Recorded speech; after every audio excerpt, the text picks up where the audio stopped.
HBCU Overdrive is proudly sponsored by WeWorkForEverything.org. At WeWorkForEverything.org, this is for those who are trying to build for a dream with their latest hoodies, t-shirts, long sleeve shirts, and accessories and more. You can have it all here at a reasonable price. Black owned and operated out of the great state of New York. Like I said, get suited and booted. Check it out at WeWorkForEverything.org. Peace.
All right. I know this is always happening. Okay, so we got the microphone situation settled. But anyway, as always, this is how we do it. Make sure y'all can hear me. Become a subscriber. Hit the subscribe button on the YouTube channel. Also, if you want to become an exclusive member of the channel, we'll get into that in just a second. Also, if you want to follow me on Facebook, Instagram, or on Twitter. Twitter and Instagram, you can hit me at HBCU_overdrive, and on Facebook, you can hit me under my actual name, David E. Smith Douglas. What's going on, Mr. Edwin? And again, as I said, if you want to become an exclusive member, you want to join the Overdrive family, we have the two tiers. We have the purple and we have the blue. All you have to do is just hit the join button on the outside of the chat, and you'll get all of the perks that comes with the channel. And last but not least, if you want to donate to the channel, you can hit the Cash App at HBCU Overdrive. We do this. We ask for donations for the channel to get lighting, to get any kind of equipment, to get travel, and for initiatives doesn't go into the pocket. Your money is value, and your opinion is value as well. Whenever you you donate through Cash App, through the membership, or through Super Chat. But yeah, I know a lot of people is out here watching the game. Central versus South Carolina State, and we got birthdays. It's Libra season, so I mean not Libra season. It's Scorpio season. It's Scorpio season right now, so y'all have to excuse me on that. Scorpio season right now. So let me know if you're a Scorpio. Just go ahead. We can put this thing in the chat. Let me know when your birthday is. We'll give you that birthday shout out. so you won't be feeling left alone. Won't feel left alone. But as always, you know how we do it. In the meantime, between time, we already had the top 10 countdown show, which was good, which was fun. I still got to clip that uh that part with Uncle Willie.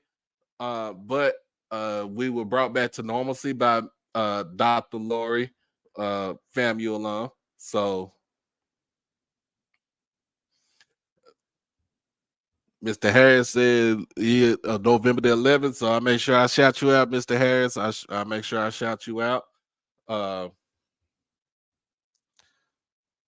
don't let me forget that, okay? Don't let me forget that. But how's everybody doing today? How's everybody's doing? How's everybody doing tonight? It is one of those days where I really want to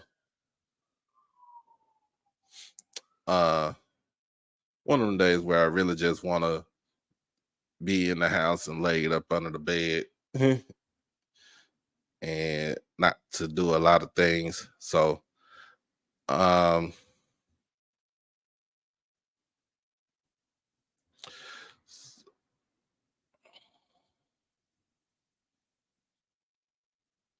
but yeah, um we're gonna have to start doing some subscribers memberships member only videos. But anyway, but we got a lot of stuff to cover today. First and foremost, we want to send our condolences from the HBCU Overdrive family to the family of Richard Roundtree. He did pass away yesterday at the age of 81. And as you know, already know, if you don't know who he is the original Shaft. He is the original John Shaft for the Shaft movie. Want to give him his flowers. He had a remarkable career in film and acting, which spanned over 5 decades. So prayers and condolences to his family, to the late great Richard Roundtree.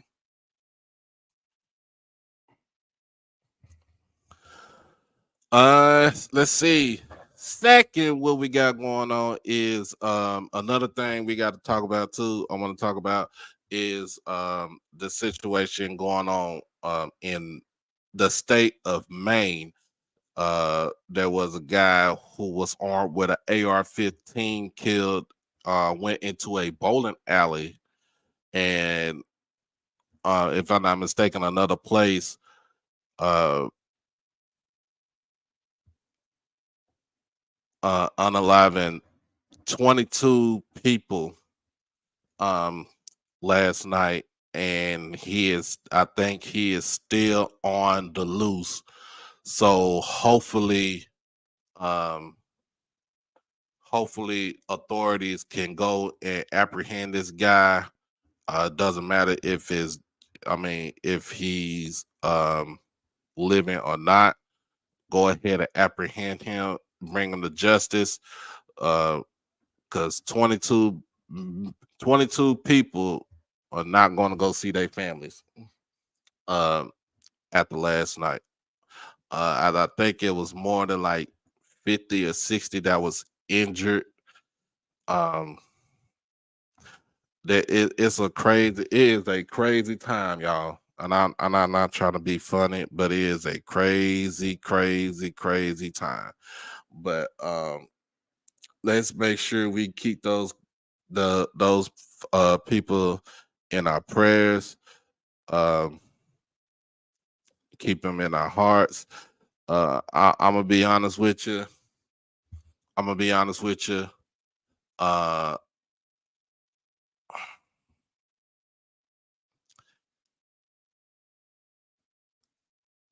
the government is sitting on their hands, sitting on their ass, not wanting to do anything. Um,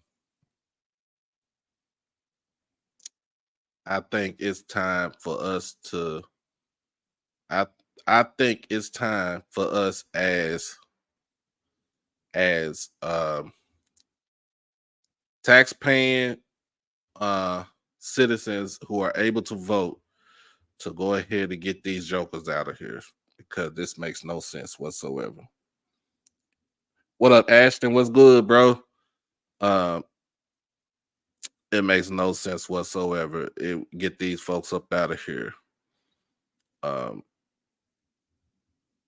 we shouldn't be having to hear. We shouldn't have to talk about all this every other month or so. It makes no sense whatsoever.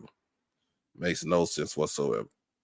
We should be able to go out and enjoy ourselves. We should also be able to go out and express who we are as individuals.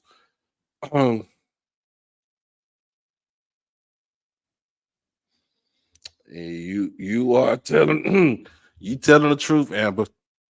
Do something about inflation, but you want to pay for a war that we don't need to be in. You want to pay for a war we don't need to be in. But like I said, let's keep. Like I said, we keep them in our prayers. Um, it hate that it sucked that it happened last night. That happened last night. Let's see what we got going on. Second, another thing, some more good. So for some good news, shout out to Jackson State's own Hayden Hagler, who got down at that one knee and asked his girlfriend to take him take his hand in marriage.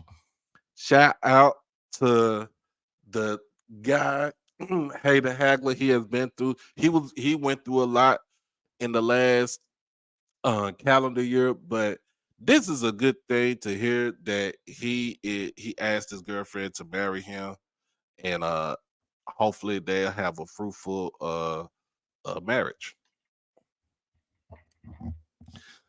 From the Overdrive family to you, Hayden. So let's get into this thing. Let's get into it. This topic, and I know everybody was talking about this on Twitter, and Twitter blew up, and I really didn't get to check it out yesterday or any other time because I'm, of course, at work. But but um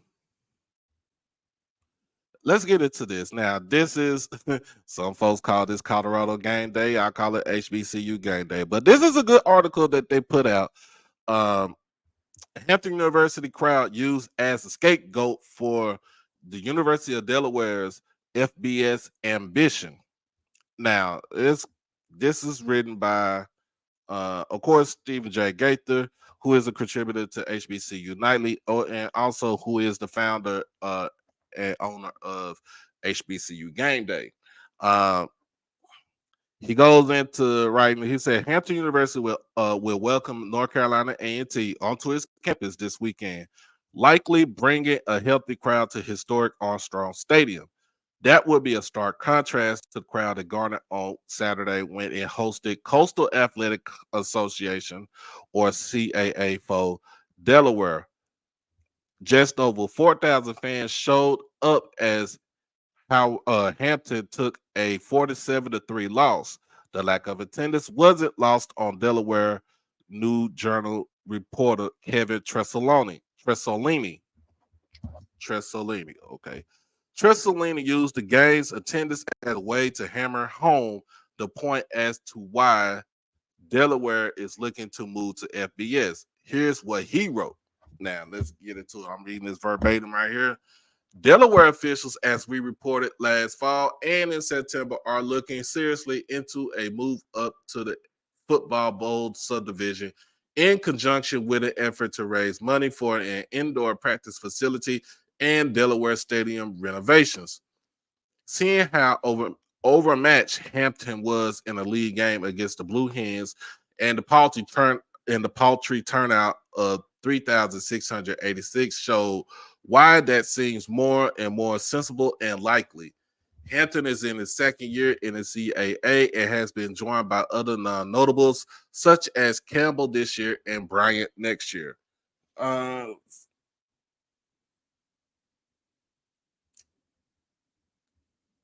Big dog, what's going on, man? That game is right now. I just looked at the game. That game is 21-0. The second is still in the first quarter. But and then here goes. This is the phrase that he used.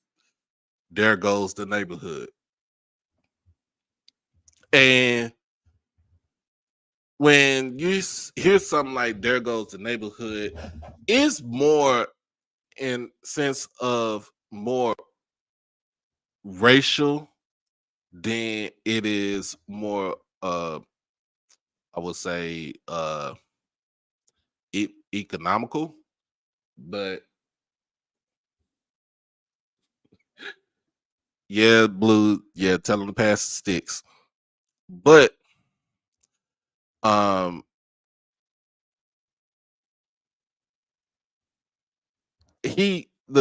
way the writer wrote when he wrote this piece yesterday, well, over the weekend, this week, it really wasn't.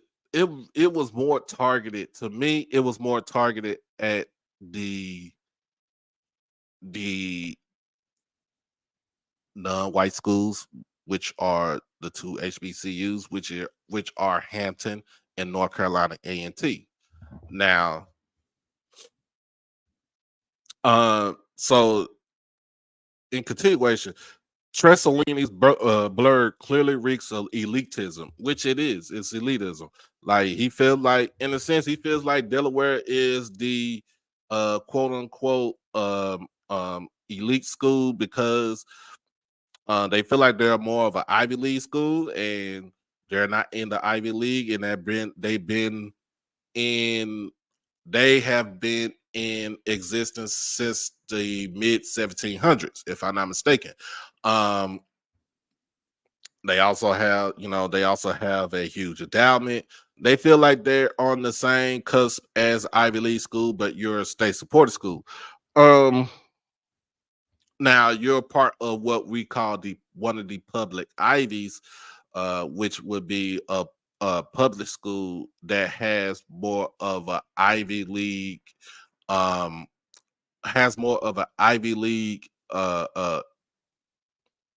aura around them.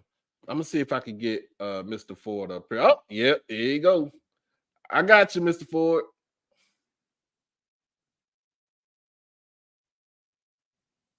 I got you.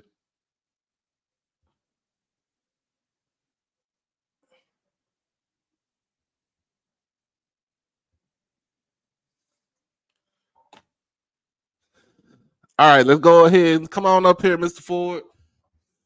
We can talk about this and see. I want to get your opinion. And if Dr. Strong, if you're on here, I want your input and your expertise on this also.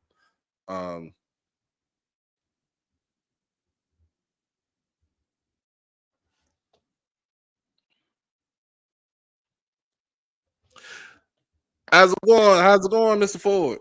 Hey, can you hear me? Sure. All right, how you doing? I'm doing How about good. your boys, your homeboys in the World Series, right? Texas Rangers. I told you it was going to be a Texas team in the World Series. Oh yeah. What's that guy's name? Adonis? Is he the right field? What's that black guy's name in your outfield? He is. I think he's like. I don't know if he's Dominican. What's his name? Adolis Garcia. That's him. Now he came to you from where? He came from our farm system. Oh, he came from your farm system. Okay, okay, all right. Yeah. Yeah, I was saddened to hear Dusty say he giving it up. So Dusty Baker retired, right? Hey, Dusty is a Hall of Famer all yes, around. He is, man. I saw him as a little kid, man. I remember when Dusty Baker played with Hank Aaron and Ralph Gall, Darrell Evans, them kind of guys. That was back in the early 70s. Earl Williams. Yeah, I remember, man. We used to love. Dusty was a center fielder, came from Riverside, California. I think his daddy trained Bobby Bonds. Right. So let's see. So we talking about what Uh-huh. the reporter from that's out of Delaware, where he was Right. talking about there goes the neighborhood. And what do you and give me your uh explain to some folks what that means, there goes the neighborhood, when it means for African Americans. Well, he was basically writing about his hatred that Hampton and A&T are in the CAA. Mm-hmm. I've said over and over, it was a major mistake, man. They didn't do the research. I knew it was going to like right now. I've been in. I was at Clark Atlanta's homecoming this week and ran into some A&T people that was there. And listen, Doc, when I say you talking about some sad folks, man, that A&T. Listen, now I've been waiting on you to come on here. I want you to look up because the guy told me from A&T that they averaging less than 100 yards passing. Is that true? That is true. That is true. That is true. Do me a favor, pull up their stats if you can offensive. Oh, as far as passing yards, they Blue would tell you they passed for 359 yards for the whole season. For real? Yes. No touchdowns, 6 interceptions. I just, now, Doc, I used to go at it with your friend about, he's going to tell me how great it was that they were joining CAA. I said over and over, and Doc, you remember that. Didn't I say that they were in over their head? Remember I told you that? Remember I said Villanova spending $58 million on sport and A&T was spending 16. What's the difference between 58 and 16? So I'm not surprised about that guy saying that stuff about A&T. But my thing is, they should have learned from Tennessee State. Listen, man, if Hampton was in the MEAC right now, Hampton would be fighting Central for that championship and the right to go to the Celebration Bowl. Yep. Okay. Now, let me just say this, and I say this with all due respect. That A&T program is destroyed, man. That football team is destroyed, man. Okay. Now, I've said this before. Before Deion Sanders touched down in Jackson, Mississippi, the toast of HBCU athletics was the North Carolina A&T Aggies. Right. Right? Now, look at that football program. And it was because of an administrative decision of this Earl Hilton and was in the president named Martin. What's that president's name? Now, I will tell you this, Mr. Ford. It really wasn't Earl Hinton that wanted to move up. It was the outgoing Chancellor Martin wanted to move up. Is he? So he's gone. Martin is gone. Martin is leaving out after this year. So he done destroyed the program and now he's leaving. Now Dr. Harvey over at Hampton, he tore up that program too. He tore the program up too. Yeah. But that's the reason a lot of folks, and there's a lot of people that's been talking about this. We talked about this last night on Twitter. Hampton might be looking to go back to the MEAC. I hope they do. If they got an assist, they'll do it. And if A&T had an assist, they would do it too. Because they delusional. If they thought they was going to be competitive in the CAA, they are delusional. They didn't do their research.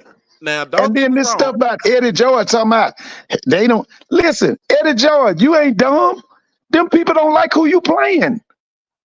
All you got to do is do the same thing Notre Dame does with the ACC. Contract 5 schools every year from the SWAC and the MEAC. You want to play Jackson State. You want to play Southern, Grambling, Alabama State, Texas Southern. You want to play Florida A&M. That's your natural rival. But that's all you got to do.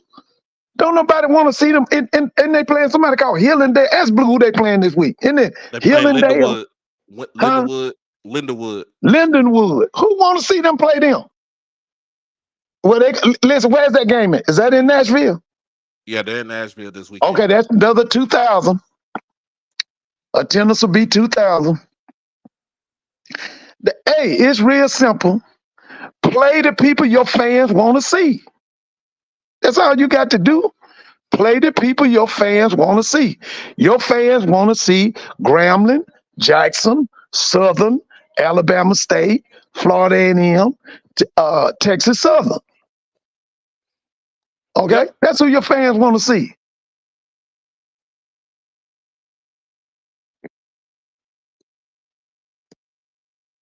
Yeah, you're right.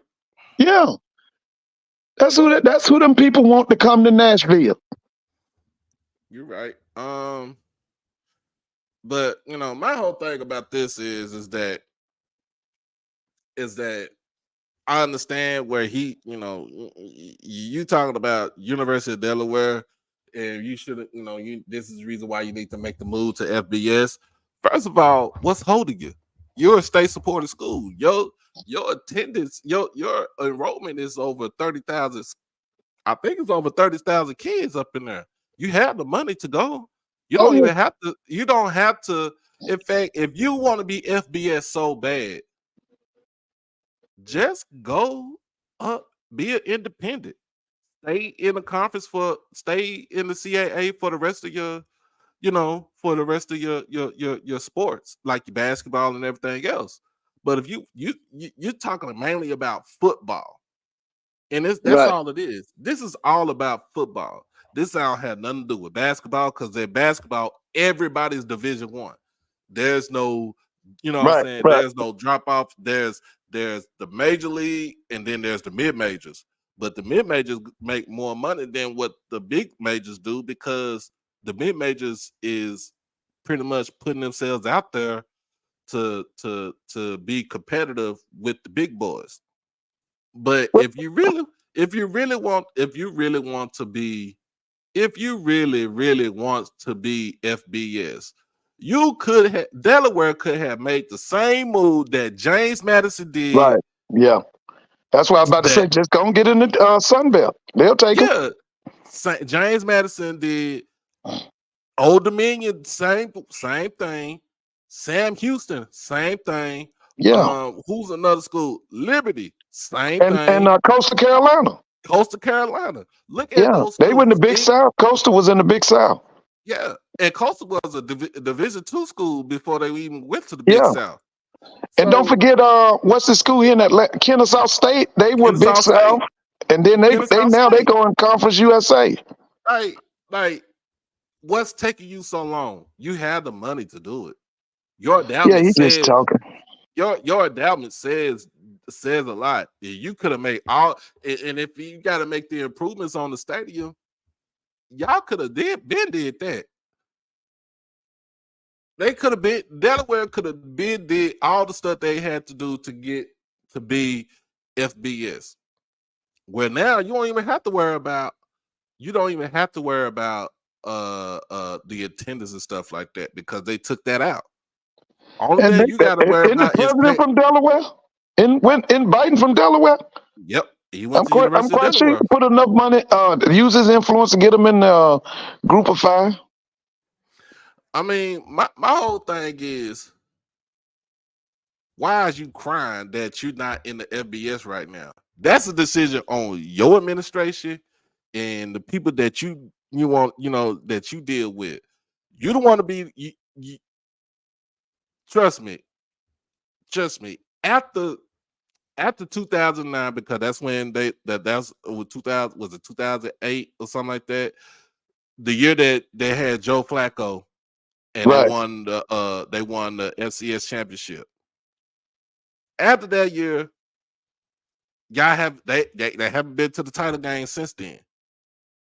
So what's the point of you crying and excuse my language, bitching and complaining that you want to go FBS when you could have did that a long time ago?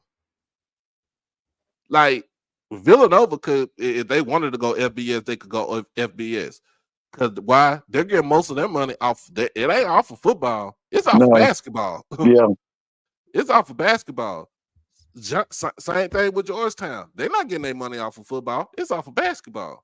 So a Right. lot of these schools, like, James Madison was posing as an FBS school in the FCS conference, and Right. they have FBS money.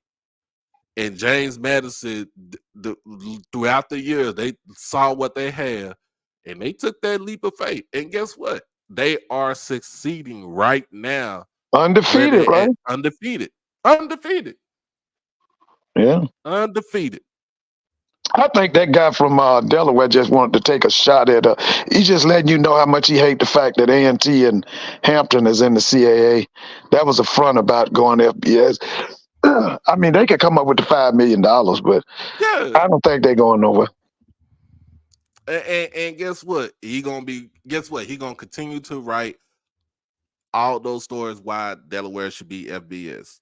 It's up to Yeah, your yeah. Like I administration said, if they want that to was a do it. front. What he basically was saying is he hates the fact that Hampton and A&T is in that conference. But my thing is, bump him. My thing is that A&T and Hampton should have known better. They should have known better. I think A&T should have stayed in the Big South because they would have had the OVC Big South conglomeration that they have now, and they probably would have been competitive. They were competitive last season in the Big South. Well, the only thing was that the Big South was on its way out. Right. And that OVC thing is about it. Because now that's why Tennessee State is talking about going FBS, because that OVC is going to fold. If it don't fold, where's Blue at? Blue, when it's going to fold this year, next year? Ask him. Ain't Blue on here? Yeah, Blue on Because the OVC is going to fold. What is Blue saying? Did he say something? Nah, Blue ain't said nothing yet, but yeah, it's going to fold either this year or next year. Because, see, what happened was the perennial powerhouses in the OVC fled. They got out. Jacksonville State and all them people left. Yeah. So they go another school right there that flew the coop. Jacksonville State. Jacksonville State them got out. Yeah. Rich Rod, that's they got Rich Rod down there now, I think. Yeah. So yeah. Like, man, so with that Delaware stuff, like, bro, y'all could have been gone. That OVC is a skeleton of itself. That's what it is. It's a skeleton. Now the OVC used to be strong when you had schools like Western Kentucky. Western Kentucky. They had Wasn't it Eastern Kentucky? Eastern Kentucky, Western Illinois, Jacksonville State, Eastern Illinois. Yes, I mean even Tennessee State have been up in there. It was a strong conference because they played. Jimmy Garoppolo came out of the OVC, didn't he? Yeah, Eastern Illinois. Eastern Illinois. Sean Payton, and Tony Romo. Yeah, that's right. Yeah, but that OVC that thing is gonna fall, man. Oh, Jacksonville State left from the A-Sun, but either way it go, what we said is that look at all the schools that has moved up from FCS in the last let's say the last 5 years. They have not complained. They haven't said, you know what I'm saying? They haven't said they wasn't crying about, well, we got these two schools up in here and it's watering down our brand and stuff like that. An opponent school don't water down your brand. You water down your own brand. If that you want to put it like that.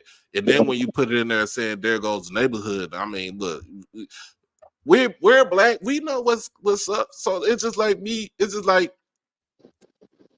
a black family, a young black family move into a neighborhood with predominantly white people in the suburbs, and they say, "Here go there go the neighborhood."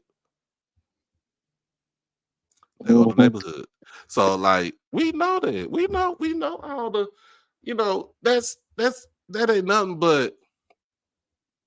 that ain't nothing but it's a dog whistle. Yeah, I'm about to say it's a dog whistle. It's a dog whistle. That's what it is. But did Blue say how long the OVC gonna last? Did he put that in there yet? He said Blue, how long now, is it gonna fold this year or next year? He said that the OVC and the Big South will merge before they even go into collapse. He said before they go into what? before they collapsed. Um, well, my thing to Tennessee State is I'm sick of you playing slow learner. It's been over 35 years now. It ain't worked with you being in the OVC. Okay. If you don't do number contract 5 of them SWAC schools, you'll be all right. Okay. You Yep. let me give you the ones. FAMU, Jackson, Grambling, Southern University, and probably Texas Southern, because you need to go out there to Houston because all them kids out there in Houston. That ain't that. Listen, that ain't rocket science. Tennessee State. That ain't rocket science. And That's all then you got to do. Keep them 5 on your schedule every year. They met with that lady several times. The alumni here in Atlanta met with Dr. Glover several times and told her over and over they wanted Florida A&M back on that schedule, and she didn't do nothing about it. That's slow learning. true. So another thing that I saw that was brought to me yesterday, and it was about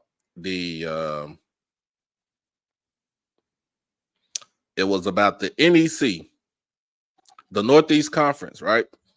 Uh huh. So so the Northeast Conference was their plan is to go ahead and post the rest of the MEAC.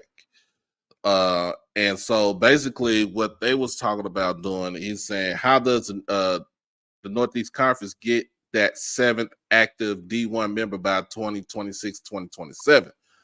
And so their first plan was to, I mean, their main plan is to go after Howard. You know, Howard is the main caveat of this whole thing. It's the main one that drives it, because Howard has the prestige, they have the money, you know, they have the research dollars. Um, and then part of it was to go after Howard, Delaware State, and Morgan State. Um,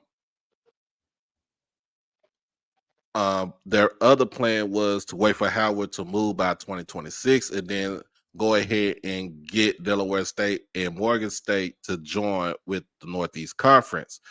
Uh, and basically that once they get those 2 schools, or Howard moves on, that lead, as far as for football, that leaves you with 3 schools. You can't survive a conference, you know, with just 3, just 3 schools. And Right. then their plan B was to merge the MEAC and the NEC, which basically that would be the more valuable option, because I don't see Howard leaving out. Don't see Howard leaving out.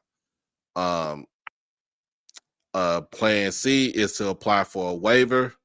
Uh, that's in compliance by 2027, 28. And then their last plan D is to add Chicago State. Why you add Chicago State is because Chicago State is going to go ahead and get the football team for 25. So they don't have to worry about, they can get Chicago State and they can, kind of be a perennial. You get that 7th member. But I'm looking at it to where now they just merge. If you're going to do it, just merge the MEAC in your conference. The only problem you're going to have is the travel. You have to travel, and it's basically for your Carolina schools, your South Carolina State, your Central, your um, that's pretty much it. Because Norfolk and um, who else you got? That you got a school. In fact, that's crazy. You got a school in each state that represent each state. You got South Carolina State, South Carolina, North Carolina Central. There's no other team in the MEAC in North Carolina.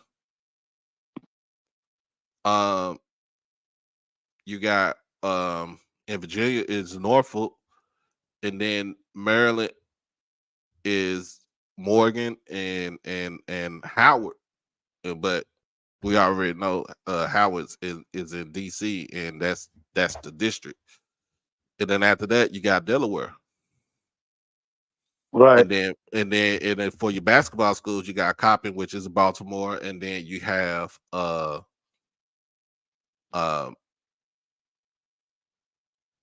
what's the other school that plays basketball in the MEAC? It's Eastern Shore. Right. Maryland That's Eastern, who should yeah. have a football team. They should have a football team. And you know what? Coppin needs one too.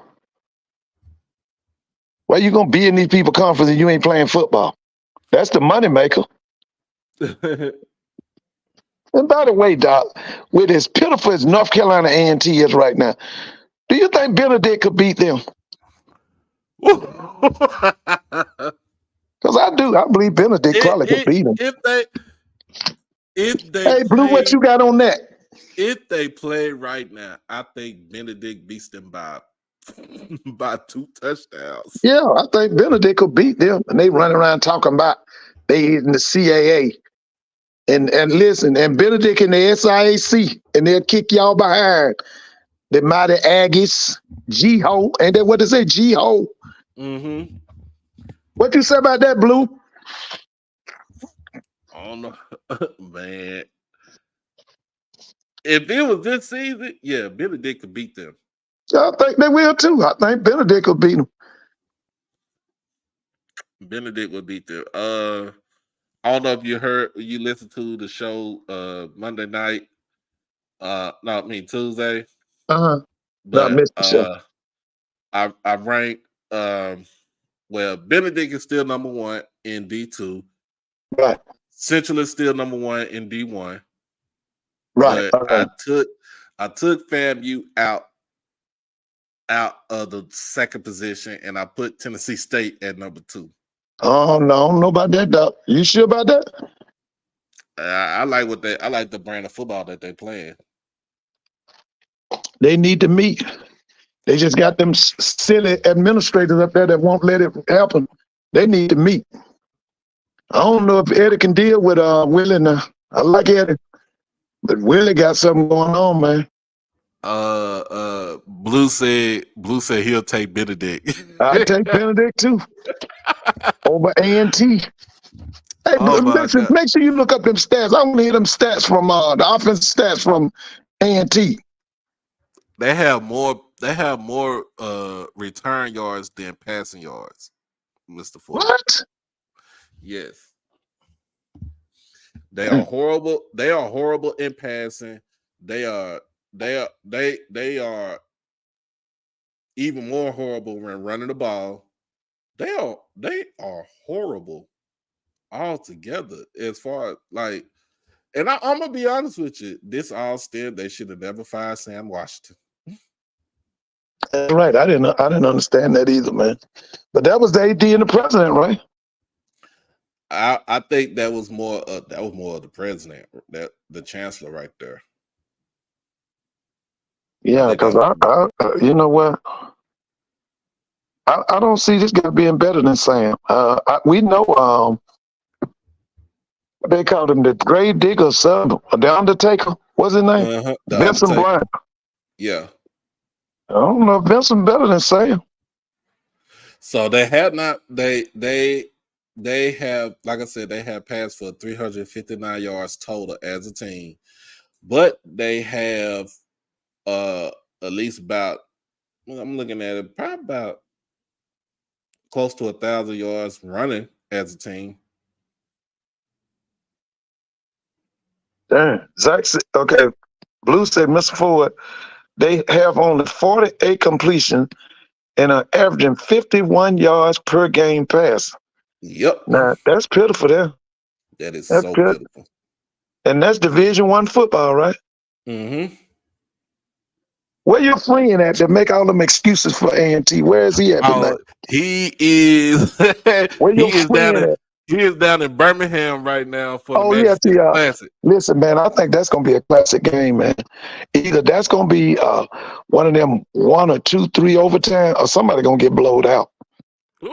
Somebody gonna get blowed out, man. Cause let me tell you something. I think this gonna be a classic game, man. Everybody talking about fam homecoming. I think the biggest game, the best football game is gonna be in Birmingham at Legion Field, man. I don't know. That's how I feel about that. I think that's gonna be the best game. Because both of them peaking, both of them hot. They've had 2 weeks to get ready for this game. Okay, Willie got Maynard got the offense. Robinson got the defense. Listen, that's gonna be a big game over there in Birmingham, man. That's gonna be You know what? I was kind of upset about that attendance out there with that Texas Southern FAMU game. You know, they gave them less than 10,000 paid attendance. Did you see that? I didn't see that. It was less than 10,000. And then the thing was, when they showed the stand shot, everybody in the stand had on something FAMU. Texas Southern ain't got no fans. Ain't got no fans. They got fans. But they just coming homecoming? I guess so. What we saw last night, or what we saw last year. What we saw last year when Dion there came, when we came to town. Yeah, that was it. How many was that? 20? How many was a sellout? Oh, that was a sellout. Man, I don't think they had 10. Where Blue at? I don't think they had 10,000 last week for FAMU and Texas Southern. Man, that's ridiculous, man. Oh man! But you know what? I saw a shot of Kevin. I really don't know if Kevin knows how to build a powerhouse foot. Now I know Kevin is all basketball. Kevin Granger, the athletic director. I really don't know if he can build. And see, the other thing about Texas Southern, every 2.5 to 3 years they get a new president. Have you noticed that? Yeah, I noticed that. You can't build no football program like that. Snap. So here we go. We got going into the second part of the show. 35-7 Central. It's oh my God. That's why I stopped. Listen, I saw that when they went up 21-0. I said blowout. So I'm watching my homeboys. This is Georgia Southern and Georgia State. Oh, so I was trying to see what both of them are. Because, you know, Georgia State is having a really good year. Yeah. So it is Magic City Classic time. I'm going to go on and it's going to be a big game, man. Who you got in that? I said I got the Hornets in there. You got the Hornets? Mm-hmm. I'm gonna bring my two guys up here, but one from A&M, one from Bama State. They can talk all the trash that they want to on here, because I think part of it is the reason why most people are on here tonight. But man, before they come up here, we got one right here. Got Deacon Mel. What's going on, man? What's up, boss? Hey, I'm good, man. I'm good. Peace and blessings. Hope everybody doing well. Man, we all doing well. Now, I saw the video of the students giving the mock funeral to I guess what they call the mascot Butch. Hey, Butch the Bulldog. Told you, bro. Hey, pull out the flea powder. Pull it out. Oh man. Now me and Mr. Ford, we always talk about if Coach Robinson do what he's supposed to do. Mainly keep Streeter in the game and don't bring in Demetrius Davis. Y'all will have a big chance to win that game. Oh, absolutely. Damon Stewart has been the guy since the Miles game. I just hate that he was put in so late in the Miles game. Again, I mean, I take nothing from D. Davis. I mean, he is an athlete, but what you need is someone who is calm in the pocket, who can get the ball downfield, because he got happy feet, man. And that's not necessarily a bad thing, but if you can't get the ball downfield and the only thing you can do is get 2 or 3 yards rushing, that's bad. Your offense can't move the football. So I think Stewart has a better feel for the game naturally. Yeah. I think he's more natural quarterback.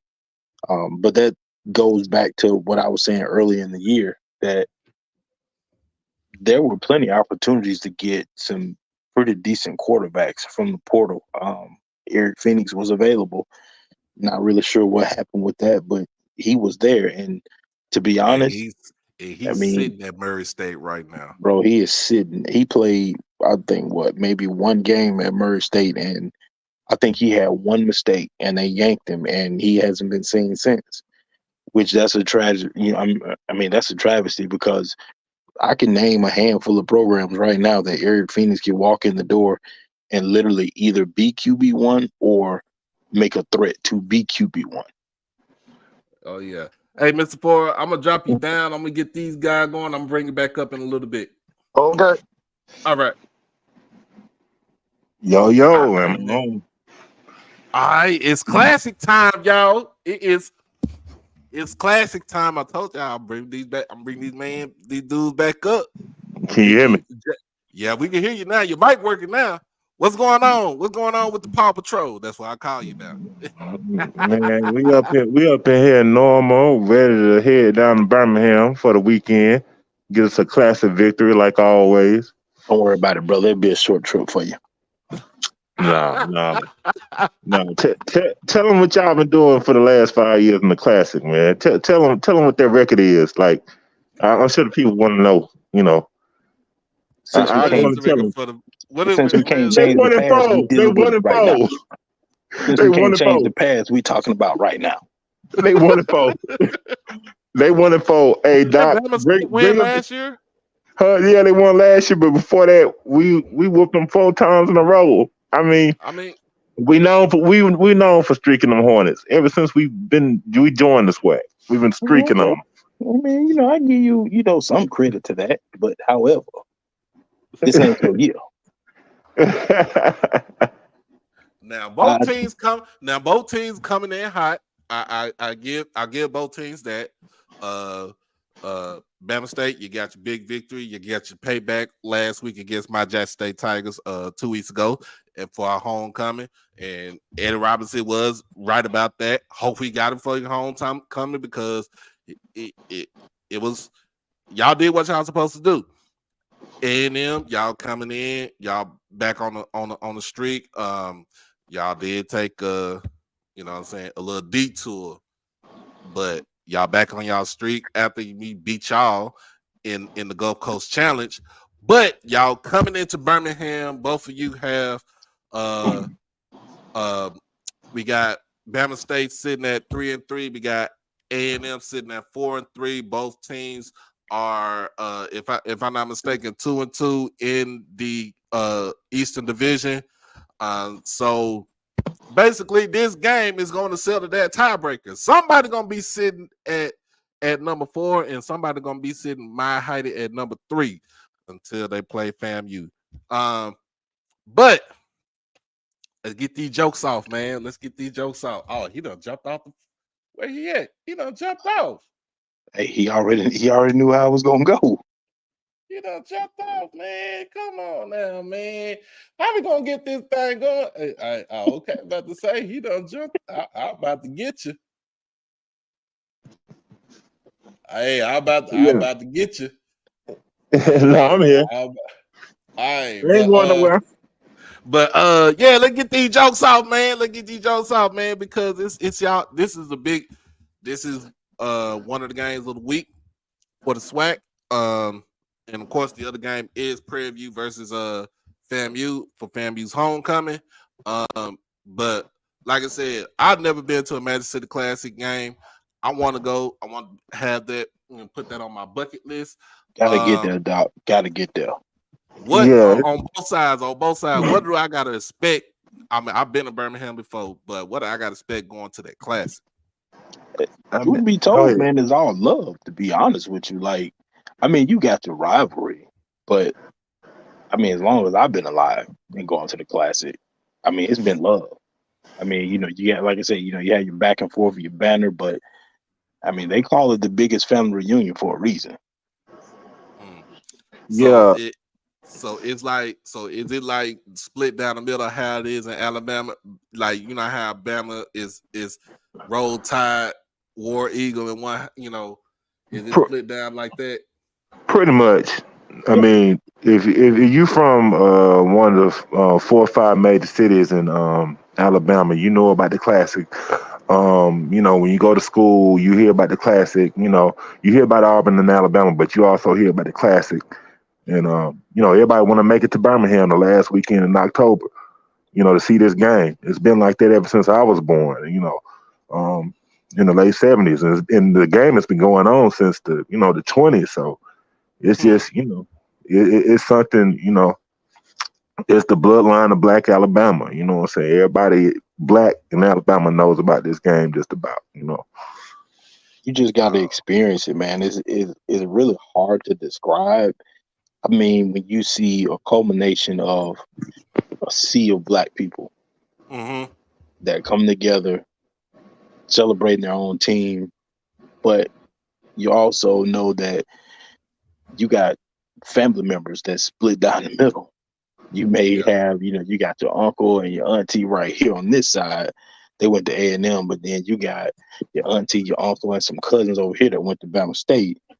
And then you might marry into a divided household. So, man, it's something that you really have to experience for yourself to just see it, to really believe it and understand the magnitude of what happens that last weekend in October. Okay. I mean, but once we get in that game, we're not friends. Yeah, oh, We're absolutely, not friends. absolutely, absolutely. I mean, it Once ain't. we I mean, no holds leave the barred. You field. getting these jokes? I mean, hey, I will say this. For some reason, I don't know who made the decision, but them Burgundy boys are always on the shaded side of the field. I don't know Ah, that's where that tradition. come from, That's but here's tradition. the thing: depending on the weather, sometimes you be on the shady side, and it ain't in your favor because if it get cold, woo, sometimes you And need to sit in that sun. it's supposed to get cool out there this weekend too, right? Well, It's looking supposed at to the be hot weather, at the man, the game. weather ain't too bad. Oh, It- okay. It's supposed to be in the early in the upper 80s at the games, late '70s. So I mean, it should be a pretty nice game, warm game, well attended too. Oh, Mm. 100%, man. And that's actually that's actually the better part of it because most years when it's cold, hey, the crowds are still there, but man, a lot of people not trying to sit in that stadium and that wind coming off the mountain like that. Hmm. But when the weather is nice, oh yeah, it's gonna be good and packed inside and out. Mm. Yeah. So we got these jokes going on. So like I said, I done seen funerals for Butch the Bulldog, and I ain't seen nothing yet from y'all A&M folks going up against State. Like, what's going on? Like, I be on Twitter, like, bro, I be like, look, It's on Facebook. y'all catching a fade on Twitter, man. I mean, it's on Facebook. What I see is on Facebook. I see a lot of people on Facebook talking, from our side. Um, I think our team is still just used to winning. The classic, but not to say that we would take state lightly. We're not gonna take state lightly. They have a good football team, but I mean, I see a lot of banner from A&M on Facebook. I haven't been checking out Twitter lately. I Man. think it's gonna be a great game. Just being honest with you, like all jokes aside, because there are some other teams in the SWAC that are going to be paying attention to this game to see how it plays out. Right. Um, I mean, either way, it's still going to be a great game. And to be honest, it's like records don't count in this game. Like the only Right. record counts is did you win this year? Like, yeah, I mean, you have bragging rights from a historical perspective, but this year, like, did you win? And so you have an entire year of bragging rights to talk Yeah. about. So I don't think either team is going to come in and take each other lightly at all. I think they're gonna lay it all out on the field. So outside of the SWAC championship game, this might be one of the best games in the SWAC all season. Nobody wants to lose this game. I Nope. mean, the feeling of losing this game, it's indescribable, man. I mean, you don't want to talk to anybody. Nah. When you get back to the hotel, you might get on the elevator with Alabama State fans or a whole family or a couple, and they smiling. You you got your A&M gear on, and they smiling in your face. It's like that. You riding back from the game on the bus, the shuttles, and you might be on a shuttle full of Alabama State fans, and they're cheering and talking about the game, and they see you with your A&M stuff on. They get a little bit louder and talk even more crap. So it's like that. That's when you got to go back to that room, man, and take them shots straight to the head, Yeah. because Yeah. you got your best fit on, you got your car wash. I mean, look, I know there have been years people in Birmingham have literally went out and got new rims Just just for the for the classic. classic. Yeah, it's like that, Doc. It's a sideshow all around in the city. It's Well, you know what? I'll be honest with you. I'll be real with y'all. So, me being, Jackson State, when our classic is Alcorn, that's a rival right there. Then of course we play Southern, but I'll give y'all one classic that a lot of people I talked about it a lot, but you gotta experience it. It's the State Fair Classic, and because the Cotton Bowl sits inside of the fairgrounds, like when you walk down Martin Luther King to get to to the Fair Park, it's like, what I'm saying? It's like a car show. Like I'm telling you, I'm talking about, being here in Texas. Y'all already know how we do. We like our slabs, we like our stuff slow, loud, and banging. We pop the trunk. You see the neon lights in the trunk with we got the 83s and the 84s on there. You fifth wheel, that fifth sounds like wheel first time hanging. in Birmingham. Man, I'm telling you, you got a number of straight up music going down Martin Luther King, and it's like that's how it is here. Like for the State Fair Classic. So when I was growing up, State Fair Classic, it don't matter. It didn't matter for me because I was a kid at the time. It was either Grambling or Prairie View. My aunt, I tell people, I lived in a house with a Prairie View alum, so that's what we went for. We knew they were gonna lose the game because this is during the time where Prairie View lost 80 in a row. But we just go there to enjoy the fun, have fun and enjoy the festivities. When you walk up in there, get you a turkey leg, walk around, get full, go into the game, probably get you another turkey leg and all this other good stuff. Watch the game. Most people watch till halftime, and then halftime come. They see the halftime show, and then after that, third quarter, they bumping out.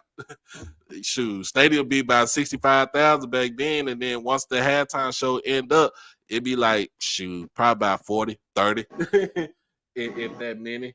But yeah, it's that time of the year where people go get their new outfit, get their hair done.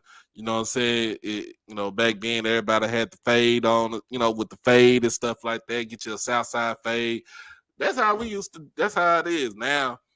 And then when I got to Jackson for that Alcorn game, it's just like that with Alcorn, with us at Alcorn, how y'all said with Bama State and A&M. We throw all the records aside because like you said, once somebody in your family, like your auntie or your uncle, probably went to Alcorn, but then your mama and your cousin went to Jackson State, and it's not even that, the mileage for the schools is not that far because we only like 60 miles from each other. So it used to be just like that, and I see how it is. I see how it is now with the Magic City. So I'm like, okay, and I see it on TV, and I see what they do in the parking lot and stuff. I'm like, dang, I mean, be there. It's been like that since the late 80s. I mean, but I would say the tailgate experience has been like that since the early 2000s, like late 90s. This game has grown. It's grown a lot. Like, Facts. I think if we had an even bigger stadium, we would probably get like cram like 85,000 in there because there's so many people outside of the game while the game is going on. I mean, it's like about 30 or 40,000 people in the vicinity of the stadium. Oh It's yeah, just a, it has the potential.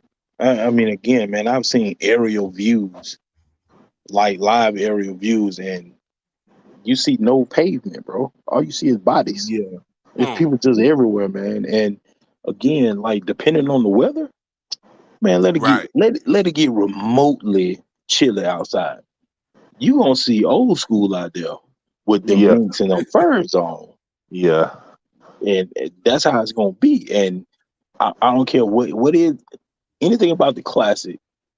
Of course, you know you're gonna be walking around at any football game. The ladies, they don't care nothing about it. They're gonna have stiletto heels, bro. They be climbing right, stadium stairs with stilettos on. Don't care nothing about it. yeah, yeah. I'm I'm bringing It's, Mr. Ford back up here. Let me see if he it's right there. got y'all ask y'all some questions. All Yeah, right, Mr. Ford, you back on here. Can you hear Okay, me? you can hear me? All right, yeah. yeah. You got any questions to ask my people up here from Bama State and A&M? Well, I want y'all to know y'all the only reason that they hadn't torn down Legion Field. If Oh, they didn't have absolutely, that Magic City, they probably tear Legion Field down. Yeah, absolutely. my only thing is I think they should do some upgrades to Legion Field. If anybody hears this, this is a part of the goings on of the Magic City Classic. We need to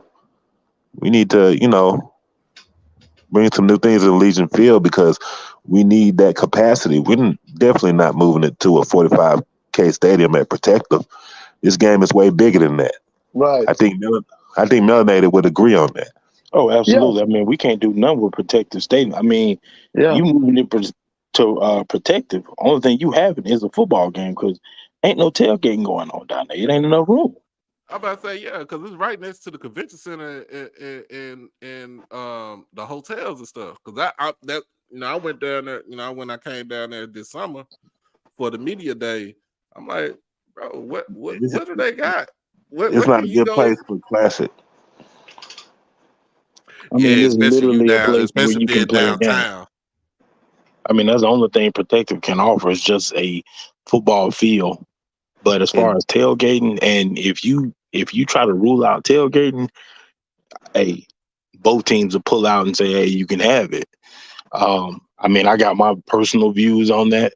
Uh, from an economic standpoint, I wouldn't mind seeing the game played from a home and home perspective to I where agree. both schools can have more control economically, and then bring life back to those respective cities. Um, and man, you can even take it a step further to say, look, winner take all. If you win, you host it the following year. And Ooh. if you ain't winning, you ain't hosting no game. Yeah, I Oh, agree. that's big right there. I Uh, take that. Man, That's forward that thinking sounds right like the there. SWAC championship. yeah, Dr. Mr. Ford, there's a From the Hill podcast that had Reggie Barlow on yesterday. I don't know if y'all got a chance to see that interview, but he Uh, also agreed that it needs to go home and home. He's on the From the Hill podcast talking about that. Yeah, it right, needs Okay. to, right. man. I mean, it's way past overdue. Um, and that's not to say anything about Birmingham, but from what I understand, I don't think the city of Birmingham is willing to invest in upgrading the infrastructure of Legion Field like that to make Right, it a modern venue. That's why they right. have Yeah, protective stadium. So to them, to be honest, if something was to happen to Legion Field, I think they just simply write it off and and clear it try to out move it and there. use it for something else. They, I think they would try to move it to protect her, but we're not. We wouldn't. I know. I don't think we would let that happen. Both schools. I don't think that we would. Nah, because again, man, you ain't got enough room. And I mean, that's one thing about now, if you're talking about 1970s classic, yeah, you probably could get away with it. We're protected, but 2023 classic, nah. I mean, Just the And people outside alone, you would basically have to block off multiple blocks of main veins in the city just to allow people to move around. yeah, Okay. And I know they're not willing to do that. Not to mention you right there by the interstate too, so I can see the Department of Transportation trying to step in and try to block that as well. So, um, again, I mean, I agree. With Barlow, make it home and home, and like I say, man, up the ante on the stakes. To say, hey, look, if you win the game, you host it the following year. That way, you can rule out. Well, it'll be a logistical nightmare. Nope. If you win the game, hey, at least you know where the game gonna be next year. Oh yeah, that would be So, good. and since we got the Alabama people up here, what do y'all feel about the D2 schools, Miles and Tuskegee, and what they got going on this season, especially Miles? I mean, I think it's good for the state of Alabama. HBCUs, Miles and Tuskegee. I mean, A&M loves to play those two schools. They have a lot of pride, a lot of history, and I think it's good for the state. It shows that we have a lot of HBCU collegiate talent in the state. Man, listen, Sam Shade is doing something special at Miles. That's what I'm Coach about to James say. doing something special at Skeggy as well. Um, those are teams they've always been tough teams to play. Um, Alabama State found out the hard way this year. I mean, you can't take a team lightly just because of a conference affiliation or level affiliation. Because at the end of the day, man, you got to put them pads on. You got to play. So it don't matter if you're playing D2, NIA or not. You come in there half stepping, you can lose a game. So I mean, shout out to them schools, man. I want to see what they can do. But Tuskegee know how I got to go down in November too, though. So, Oh yeah, y'all got the Turkey Day Classic with them. oh, absolutely. But let me ask this question now. Say we do go home and home, if the Magic City Classic was in Montgomery, would that be $1 million check for the school? How much would they make, say, a sellout of about 30? What did Jackson State, Deion's time when he came to Montgomery, was that crowd 33,000? What was that? It was close to it. I Okay. can't be for certain, but it was close to it. So I for the think it was school, like did you make 28. $1 I million think it was off of the 28,000. game that Deion Sanders came there? I don't want to say yes, and I don't want to say no because I don't have that information in front of me. But it was a nice check. Let me say that. Okay, what about when Deion Sanders came to Alabama A&M for that homecoming game? Was that $1 million check for the school? I know we made a lot of money, but I don't know the specifics, the dollar amount. But I know we made a lot of money off that game. We just made a lot of money off this game, this homecoming game too. Dude, we With just had two. Tuskegee. Yeah, we broke the record. Because see, those particular, both Bama State and A&M have nice stadiums.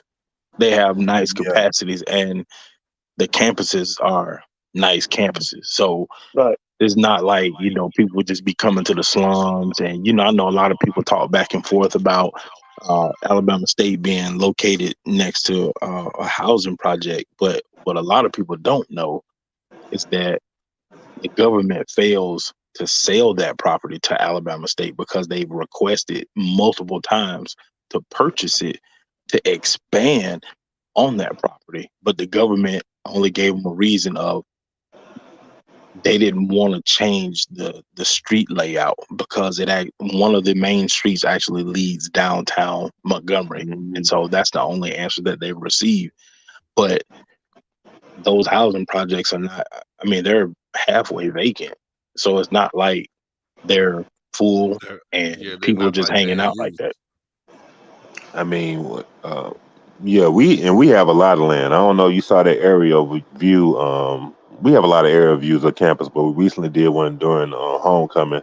They put some aerial views on YouTube, and you can see how we were able to fit all those people and still had enough room for more people on campus. And I would say this: don't be surprised in the next probably like 3 or 4 or 5 years, A&M's stadium doesn't get expanded. I mean, just by just by the type of moves that we're making. You know. And I think that'll be dope. And I think the same is with Bama State, because if you look at the stadium, the visitor side it doesn't sit as high as the home side. Yeah, y'all And made it to be expanded. right. So I mean, there's a lot of room for improvement. But I think just this particular matchup between these two teams is one of the premier games in the SWAC year in, year out, because again, the records don't even matter. I mean, you can come in the game with not winning at all. You win that classic, it means a lot to that fan base. Well, a lot of stadiums like that, like what y'all stadium at in Montgomery. I know Prairie View the same way. Yeah, They made it to where, they can expand it to like 25,000, 35,000. In just in case they do want to go to a higher, to the next division. So like I see, I see the way that it's built. It is a nice stadium, and it's one of the stadiums I want to go visit.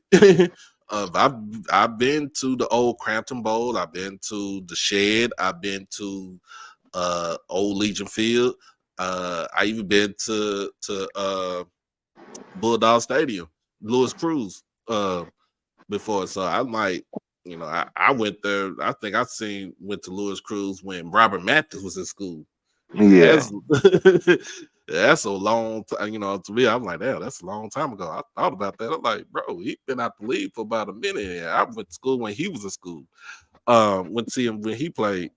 But it's just one of them things where, like, if you build it, we got to get the people to come.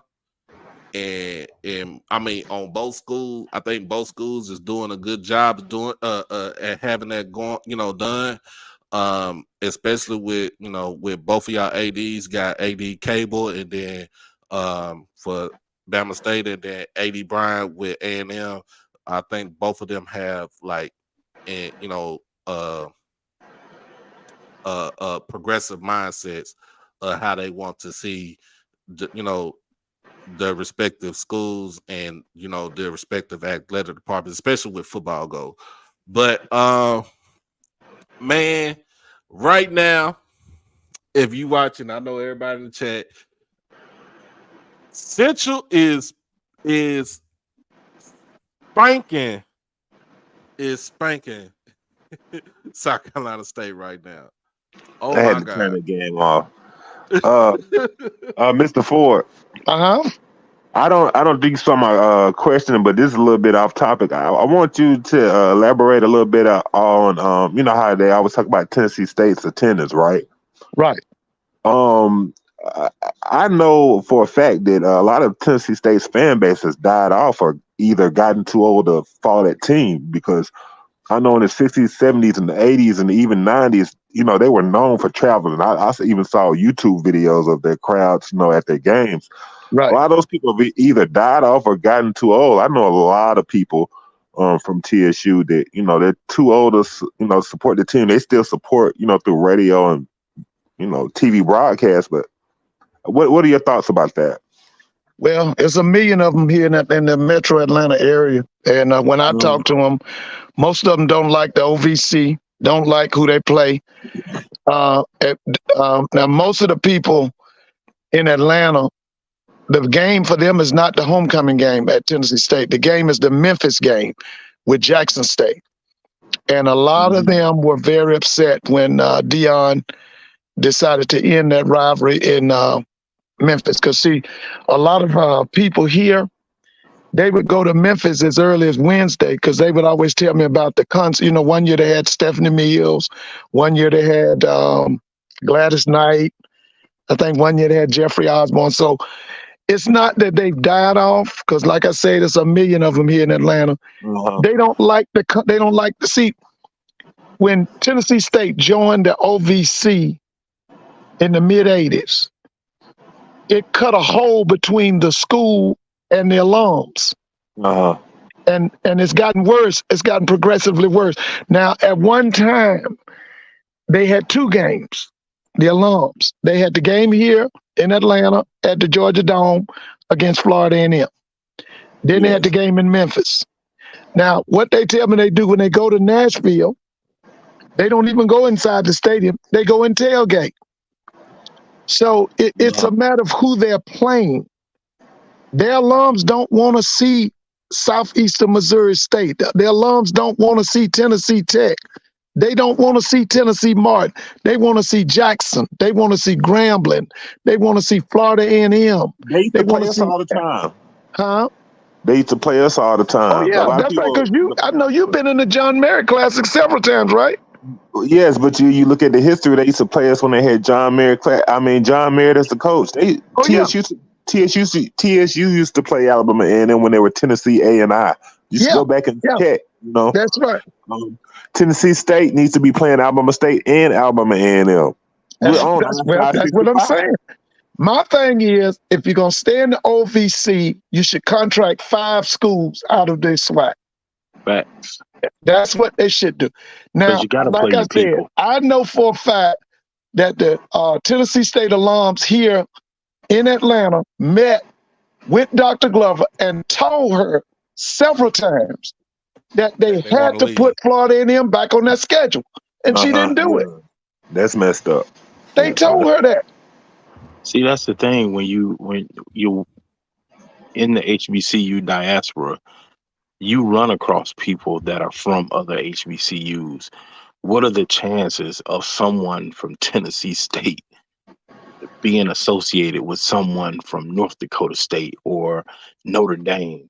Like you don't run across those people every day. Yeah. Whereas you probably work with 10 or 11 HBCU alums. I mean, from respective schools that you could possibly be playing. And again, those crowds at Tennessee State, when they go and just tailgate only, they're saying, I'm not playing my people, so why do I really want to watch it? Because again, at HBCU versus HBCU, you hanging out with your people.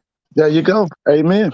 What Tennessee State has enough alumni that have family members that are A&M alumni and Alabama State alumni to where our crowds, our crowds weren't just like that just because we have family in Tennessee State alumni too, both schools, Alabama State and A&M.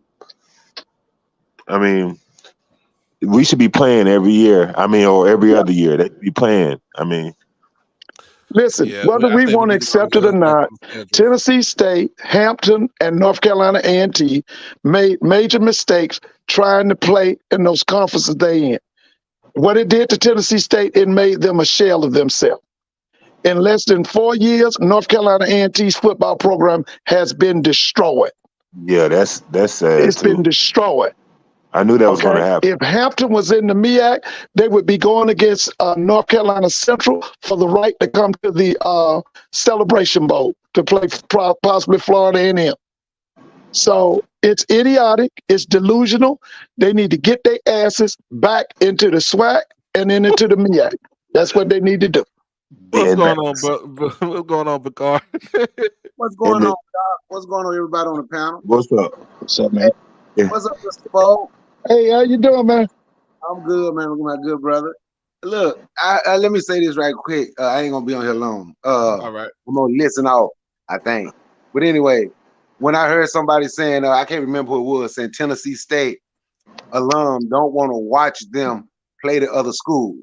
To me, that's crazy. I'm just being honest with you. We need to play those other schools more. I don't want to why do we just want to be the best black school? I want to be the best damn school, period. I'm being honest. I think more HBCUs should do what North Carolina Central did this year. Now, I ain't saying go to their conference, but we should have out-of-conference games. Look at Alcorn, Stephen F. Austin, McNeese State, North Carolina Central, Elon, and Campbell. We need to play those schools more to show that you are better than those schools. That's my take on that.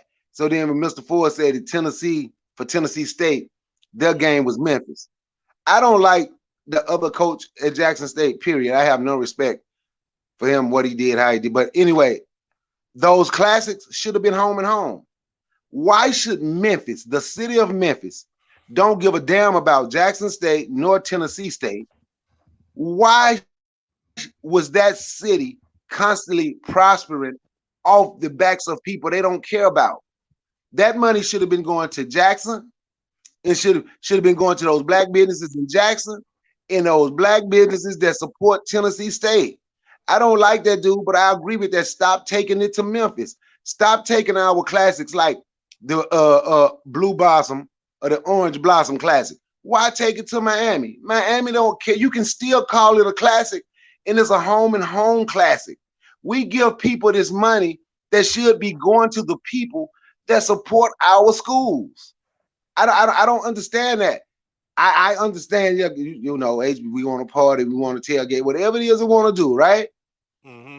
But you giving your money that should be going to the places and to the people that should support your school. You are giving it away to other people. Man, them classics can be home and home. It can still have classic, can still have the same influence. Because even when you're in Miami, it's FAMU and Jackson State's fans that's there. It's nobody. Those other people's not flocking to the games. Those Memphis State fans ain't flocking to see wouldn't flocking to see Tennessee State and Jackson State. It was still Tennessee State and Jackson State. I'm looking at it from an economic standpoint, and I'm looking at it from schools, and especially with Jackson in areas that say they need money, but we're giving our money and our energy to places that don't care about either one of the universities. But that's what I was talking about when I was saying Tennessee State fans don't want to see those matchups against, like, you know, Mr. Forrest said, a Southeastern Missouri State. I'm not saying don't play them. I'm saying you don't have to join their conferences, you know, just to, you know, say, hey, we are trying to be the best, because you can still schedule those teams as out of conference matchups being in the SWAC or MEAC, but they chose not to. And it's unfortunate because, again, to Mr. Forrest's point, Hampton should be preparing to meet North Carolina Central for the rights to play in the Celebration Bowl, but they're at the bottom of the CAA. Did y'all hear what Delaware coach did Delaware said about Hampton and A&T?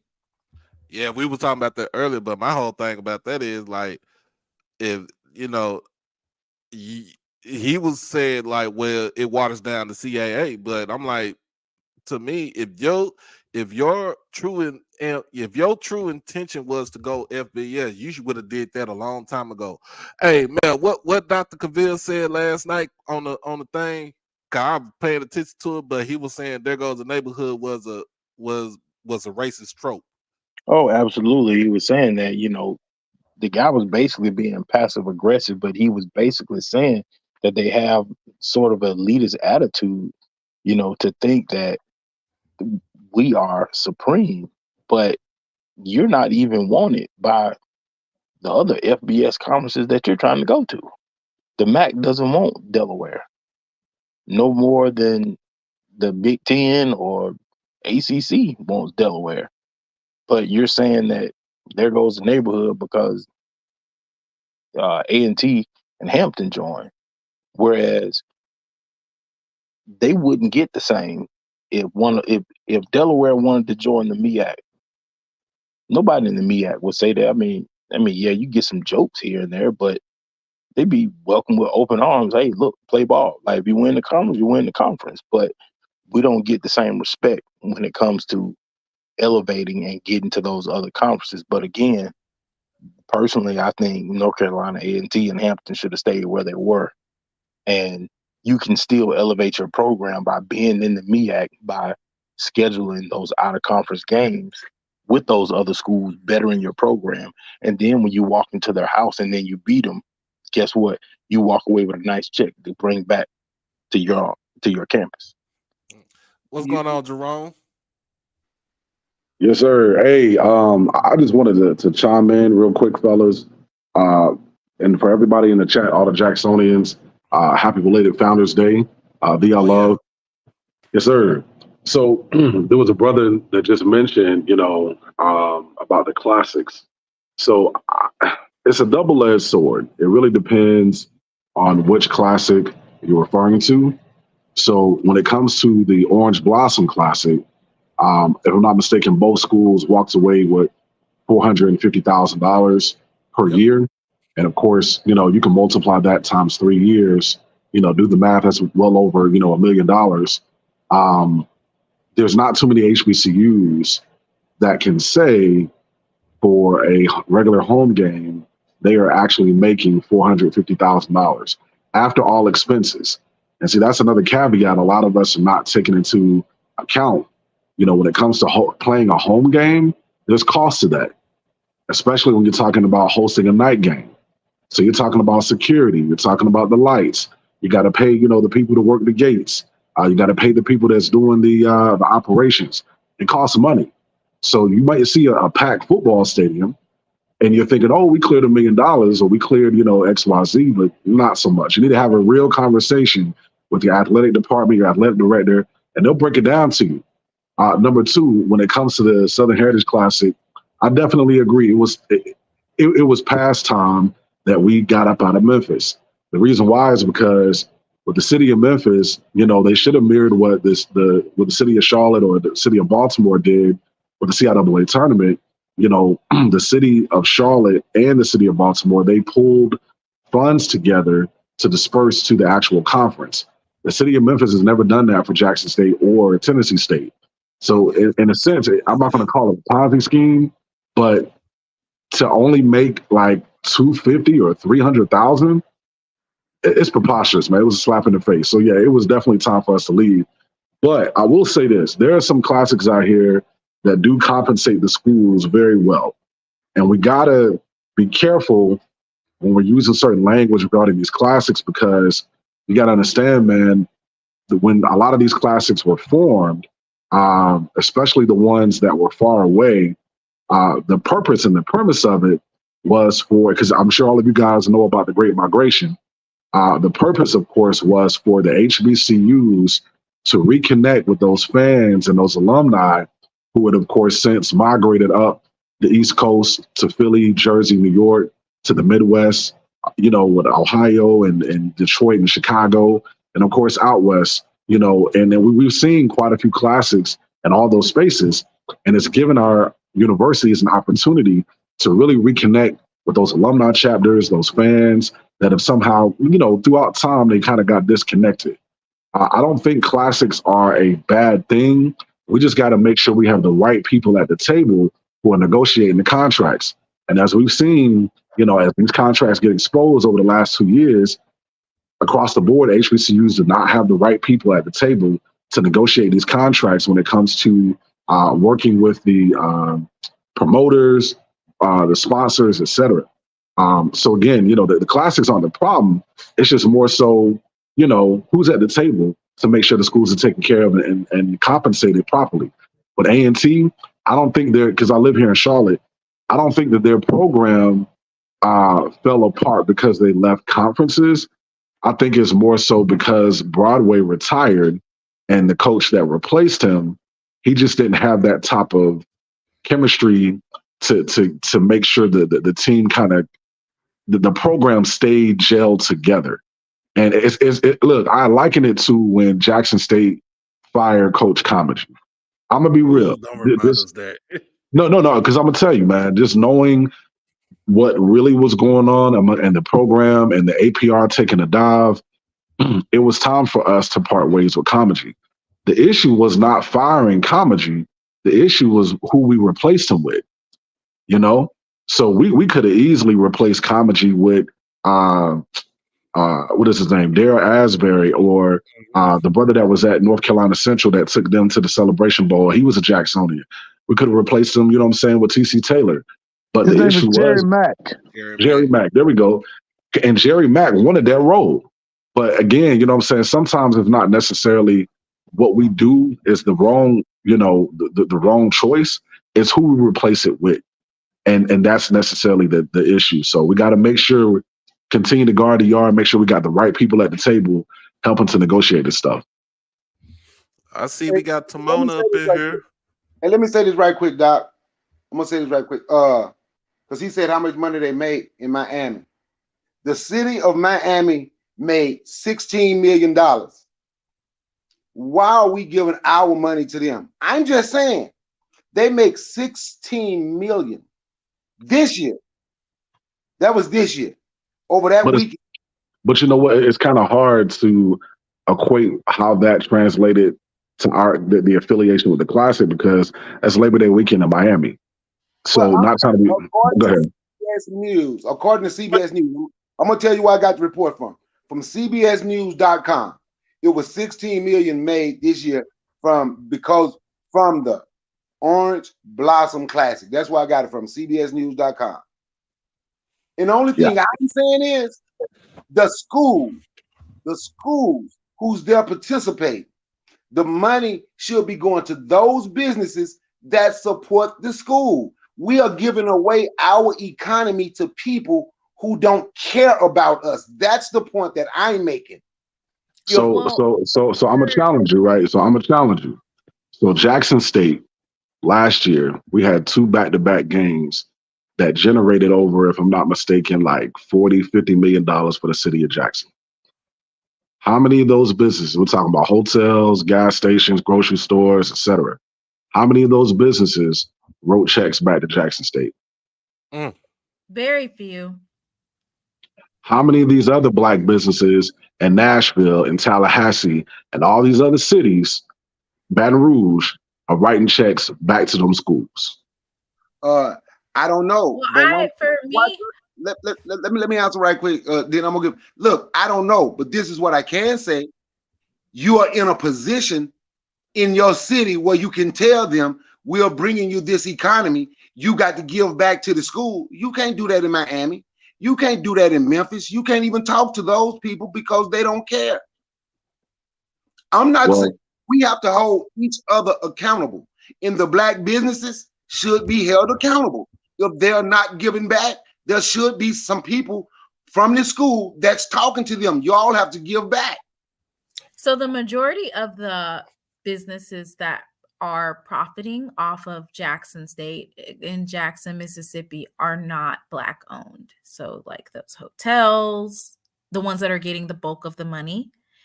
And the reason why, of course, they're not reinvesting, it has something to do with politics, a little bit of sprinkling a little bit of racism, and that's why. But to put pressure back on the actual organizers of these different various classics, the people who put on the Orange Blossom Classic, and they are responsible for negotiating contracts, getting sponsors, you hold those people accountable. The keep people for the Magic City Classic, who are responsible for getting all of the sponsors, you hold them responsible for fairly compensating the schools. So what I mean by that is it's twofold. So for Jackson State, similar to the W.C. Gordon Classic, number one, you want to schedule schools that bring a crowd. That's number one. Number two, you want to utilize your home games and bring in sponsors who will donate 100,000 or 200 or 300,000. So having your own home and home games and then doing them classic styles is a way to build back up your base, especially for some of these MEAC schools. We know that their atmosphere is not the same, but I think what happened is even with the Orange Blossom Classic and FAMU situation, when FAMU was asking for more money, the pushback on FAMU was, you're making more than what you make at a home game, and this is what you deserve. Instead of saying, you're right, let's go back to the drawing board and see if we can increase the amount of money that we're giving you. And once again, Brother Bakari, you were talking about Miami and that $16 million. The sponsors could have put pressure on them and said, hey, we're bringing you this and we're giving you $16 million. And however much FAMU was asking for, they could have said, you're going to have to up the ante. So if that means that they're not paying for the facilities or they're brokering a deal which would free up $200,000 to $300,000 more dollars so that they can put that in FAMU's pocket, absolutely. Some of these games should be paying for 2 and 3 money games.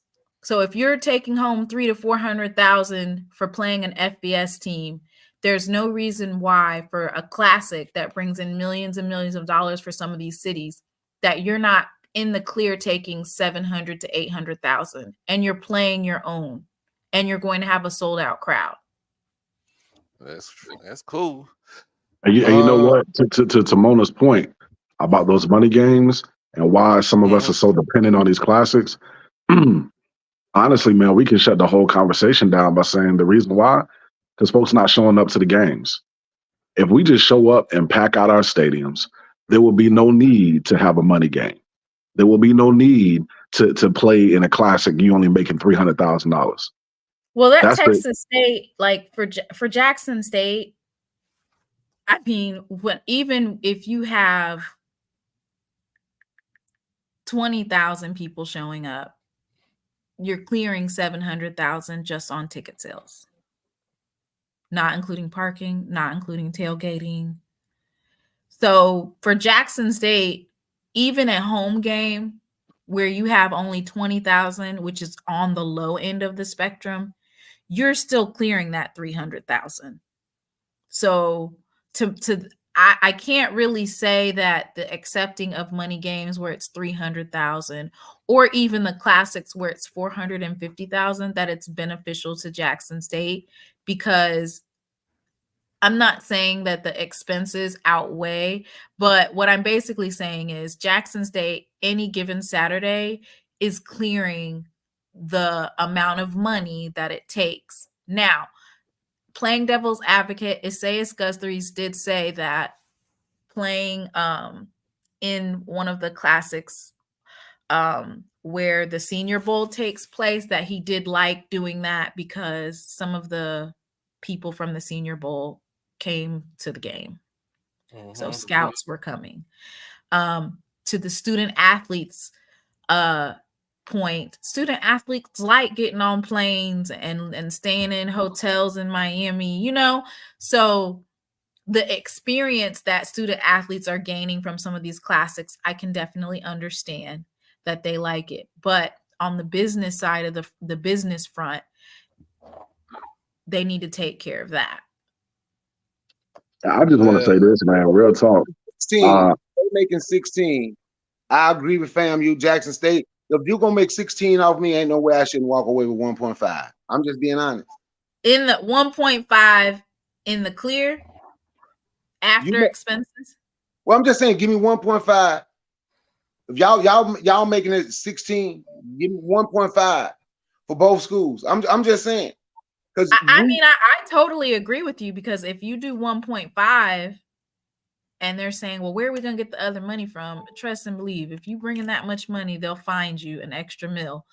And they were saying cut the amount of days that they have them there in Miami. That right there frees up an extra 100 to 200,000.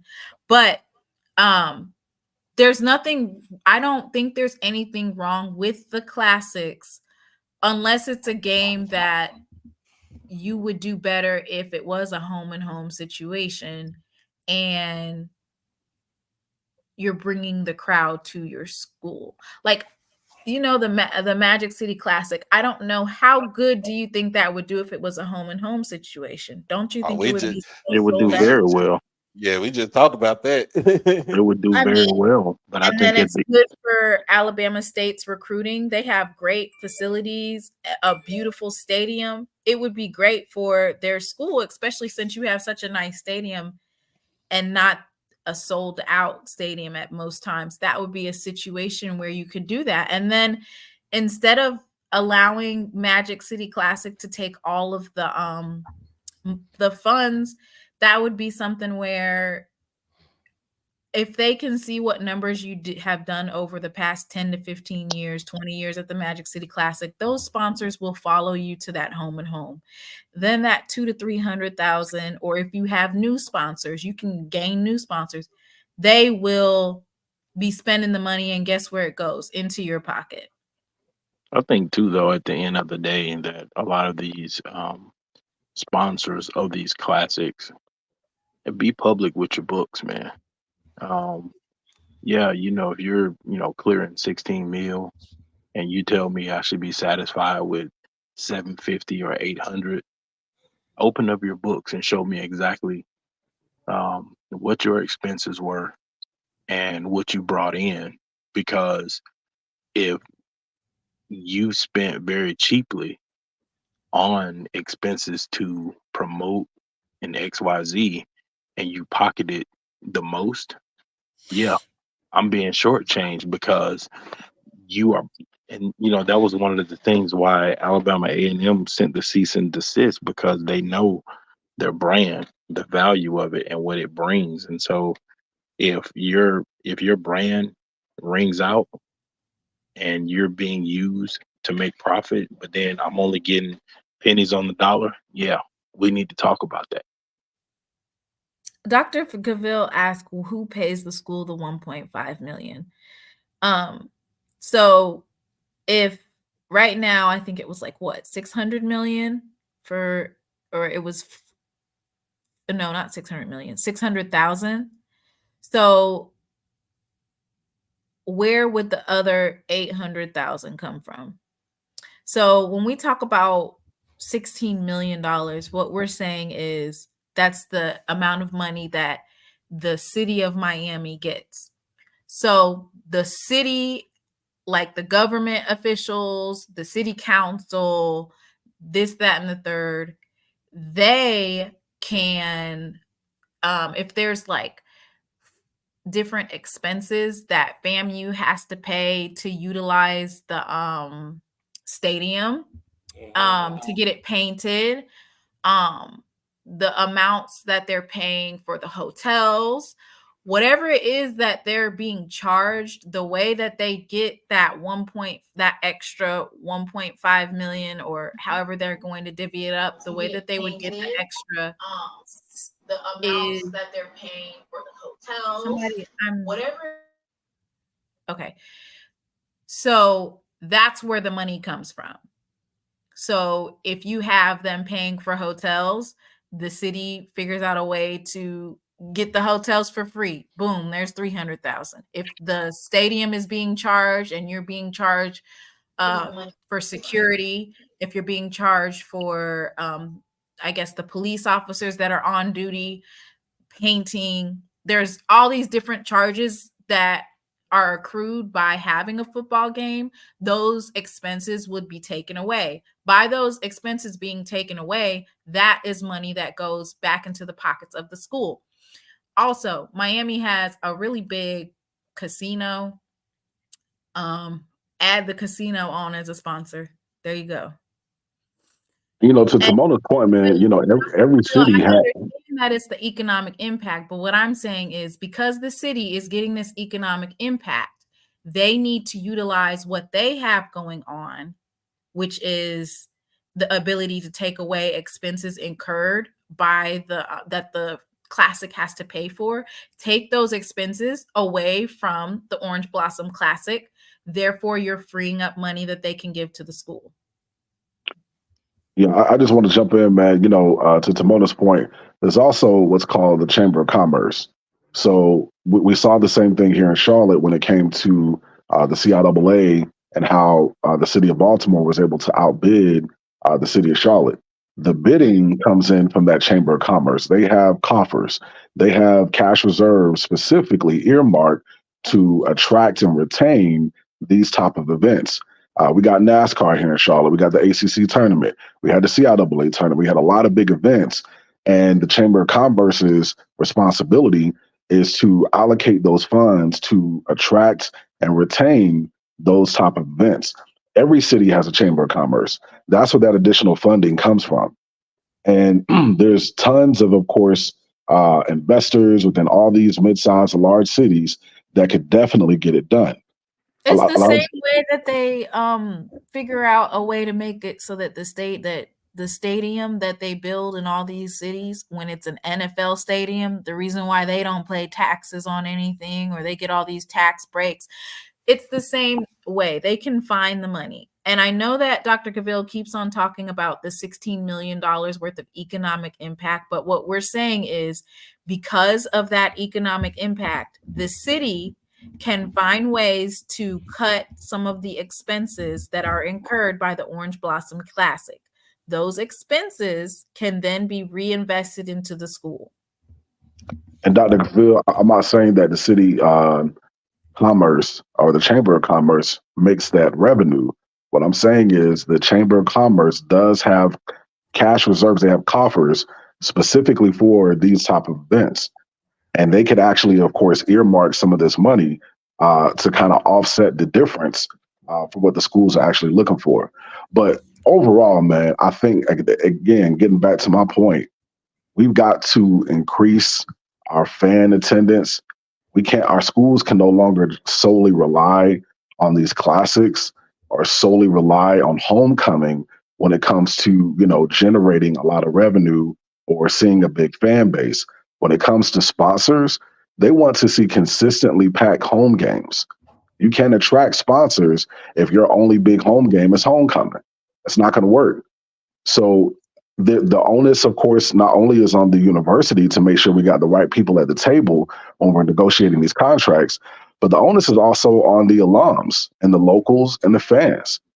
So when we're talking about, the locals, the black businesses, they're missing out on all this money because of moving the games. They're not buying season tickets. They're not showing up to the games.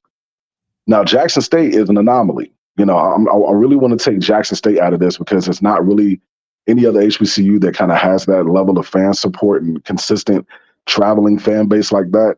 I want to provide and be, some type of conduit for all the HBCUs across the board. We got to do better because a lot of our schools have really good enrollments and they got stadiums that hold like 19 to 25,000. And the only time they're packed is for homecoming. That's sad. And we're taking all these fans to Birmingham, taking all these fans to Memphis, taking all these fans to Charlotte, but we can't get any fans in the home game? That's crazy. Well, So let me ask this question. Why did Jackson State's homecoming crowd the previous 2 years have 50 plus, and then this year they only had 30,000? Well, so first that was a bold-faced lie. If you look at the picture, Mr. Ford, you can tell that wasn't 30,000 people. It wasn't 30. It was severely under counted. And was there somebody pocketing money, or why would they do that? No, they were just letting them walk in. They weren't scanning. From what I was told on the ground, they were just letting folks walk in. Yeah, that hurts. You can look at the picture and see that that's not 30,000. It just wasn't. Hey, I'm sorry. Hold on. I didn't want to get to where we can. Well, with this subject right here, we gonna create this show. We gonna talk about what we talking about now, the classics and stuff like that. And I want to make that show on Monday since I'm off work that day. But I just want to because when we talk about the classics and we talking about the money and stuff, we can go all night. We can go all night long talking about this till we turn blue in the face. But I want to go ahead and create that show for all of us, and I want Timona, Mel, Mr. Ford, Jerome. I'm not gonna be able to come on Monday. I'm just sliding through. You must be finna get off or something. No, I want to do these picks for this weekend, and then I'm gonna get off. Okay. And then I'm gonna get off. Oh, we got Dr. Strawn up in here, Dr. D. Let's go with these picks. Go Dogs. B State. All right. So we go. I'm gonna be honest with y'all. I said this on Tuesday. D2 football this year is much better watching than watching D1 HBCU football. If y'all think I'm lying, tell me if I'm lying. Don't forget that team that Maynard had up there at was it Winston-Salem? They played for the Division II championship. Yeah. Yeah, we played in Florence. Yeah, y'all lost to Valdosta State, wasn't it? Yeah, they lost to Valdosta State. Yeah, that was a pretty good team too. Yeah, I watched that game. Yeah, I did too. But I'm just saying, just watching HBCU D2 HBCU football this season is like, to me, I feel like we as on the big boy level, we need to get our stuff together because these kids. Well, we got to get them coaches from D2. Like I keep telling people, we need Chennis Berry at Southern down there at that bluff. No, we don't. Yeah, we do. Yeah, Say it we again, do. man. We don't need them problems. We don't need those problems down there. Listen, Dooley's already shown what he gonna do. He gonna wear a pink suit before the game, and then provide no leadership on the field. Oh Jesus! Chennis Berry led that shoe might be kind of, I don't know, kind of scary a little bit. I don't know. Keep him he have him motivated for sure. What you think about? I think I've seen, man, I saw Benedict College.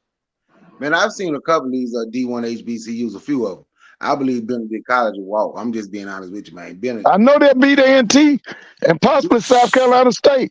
Man, Benedict College got a monster over there, man. Like, me and my homeboy was talking. He was like, "How did he get these players to go D2?" Man, Benedict College got a monster, but they got a beast, man. Benedict College for real. Man, I'm just saying though, like Benedict, they got Savannah State home. Is there Savannah State homecoming this weekend? Of course, I'm gonna get Benedict by 60. they I don't know who gonna stop. Who gonna stop them until they get to the playoffs? Who gonna stop them right now? Yeah, I got Benedict, man. We got the AME Bowl, the AME Classic. Edward Waters versus Allen University. This is Allen's homecoming right here. That's gonna be a good game. That's gonna be a good game. I said I got Edward Waters, man. Look, they been on the road. They 5 straight. They won. Yeah, both of them beat Albany State. Both of them schools beat Albany State, and then Edward Waters beat Tuskegee on their homecoming. Right on the last second throw. Yeah. Now, isn't Brian Jenkins the offensive coordinator? Brian Jenkins. Yeah. Yeah, I got Edward Waters. Got Edward Waters. Yeah, Allen, they QB David Wright. I like what he does. He throw a lot of yards. He throw touchdown, but he throw your ass out of a game too. he throw you about 2 or 3 interceptions. So I got Edward Waters in this game right here. We got Miles at Albany State. This is Albany State's homecoming also. No, Albany State's homecoming was against Allen. Allen. Okay, so this is just a regular home game. So Miles, Sam Shade up there, man, in Fairfield. What is he doing up there? What he put in the water? Because wasn't they 1-9 last season? They were not good last year, bro. And he got them but he did something. He got them at 6-2. And I know with Quinn Gray being his first year at Albany, this is gonna be a rough patch. You're replacing who was the head coach? Gibbs, not Gibbs, but Mike White. Who's the head coach for Albany that he replaced? I forgot his. I can't pronounce his last name. Okay, I got Miles. But I got Miles in this game right here. Miles got a better coaching staff too, man. They got a lot of guys on their coaching staff that has a lot of NFL experience. So I think Miles pulled this one out easy. I got Miles. So we go to the MEAC. Look, Central is kicking the dog doo-doo out of state right now. In game, they got them about 27-point lead, 48-21. Look, man, look, I don't see who gonna stop these boys right here. Hey, Florida yeah, A&M. That's who's gonna stop them. Mr. Ford. That's who's gonna stop them. I don't even think FAMU could stop these boys. We'll see. Their showdown will be in Atlanta, baby. I hope they don't have a letdown in November at any time. Yeah. They can sleep on us if they want. So we got Howard and Delaware State. I'm gonna go Howard. I don't know how about many, but I'm gonna go Howard in this game. And then you got Morgan State versus Norfolk State. This down there in Virginia. I got Howard and Morgan. You got Howard and Morgan. Yeah. Man, you wait till Morgan get that transfer quarterback in there. Boy, Morgan gonna be something else. That boy Blue said, fam, you don't even want to see number 11. We'll see. He said he don't want to see Davis Richard. Hey, we'll see.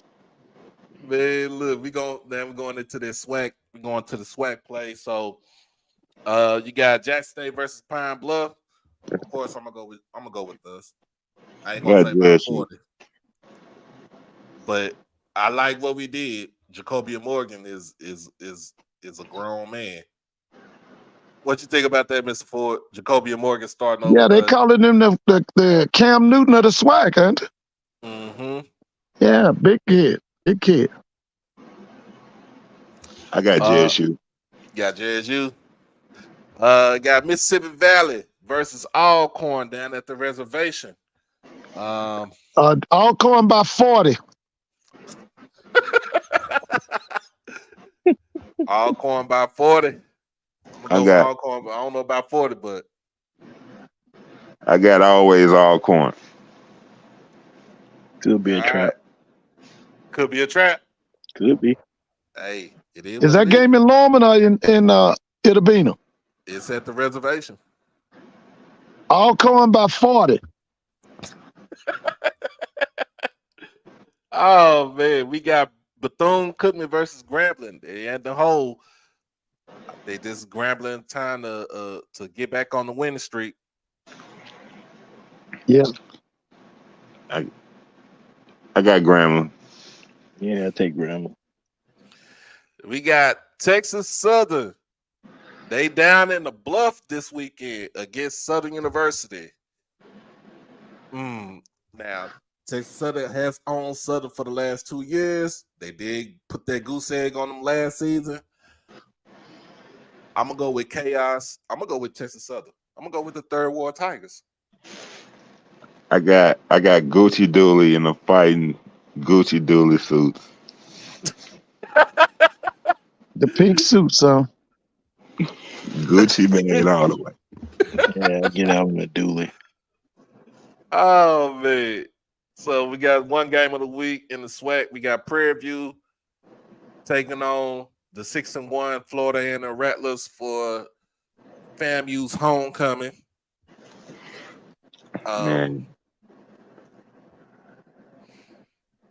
What you got, Mr. Ford? What's that winning streak down there, Bragg? So what is it now? Like 17, 18, something like that. Okay, well, whatever it is one more. I'm gonna go out on a limb, man. I don't think Prairie View taking too kindly to being chosen as homecoming bait, man. I think I got Prairie View in the upset. Man. I got Prairie View in the upset too. I mean, I'm a Texas boy, so we got to show these Florida dudes that Texas dudes can play football. They think we can't play no football down here in Texas. Y'all couldn't get our kids and take them to Florida.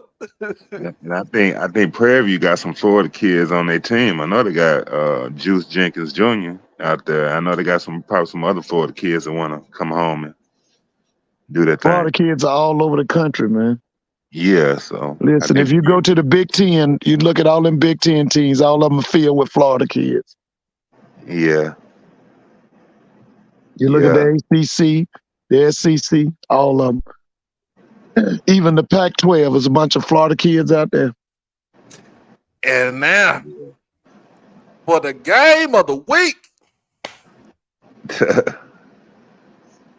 it's them Bulldogs from they say Normal, but you know what I'm saying, I'm really gonna call it Huntsville, going up against the Hornets from the Gump.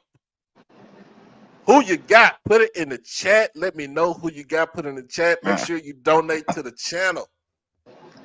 I got Bulldogs 31-17 over State. Ooh. Woo. Okay. I'm gonna flip that one. 31-17, Bama State. Bama State.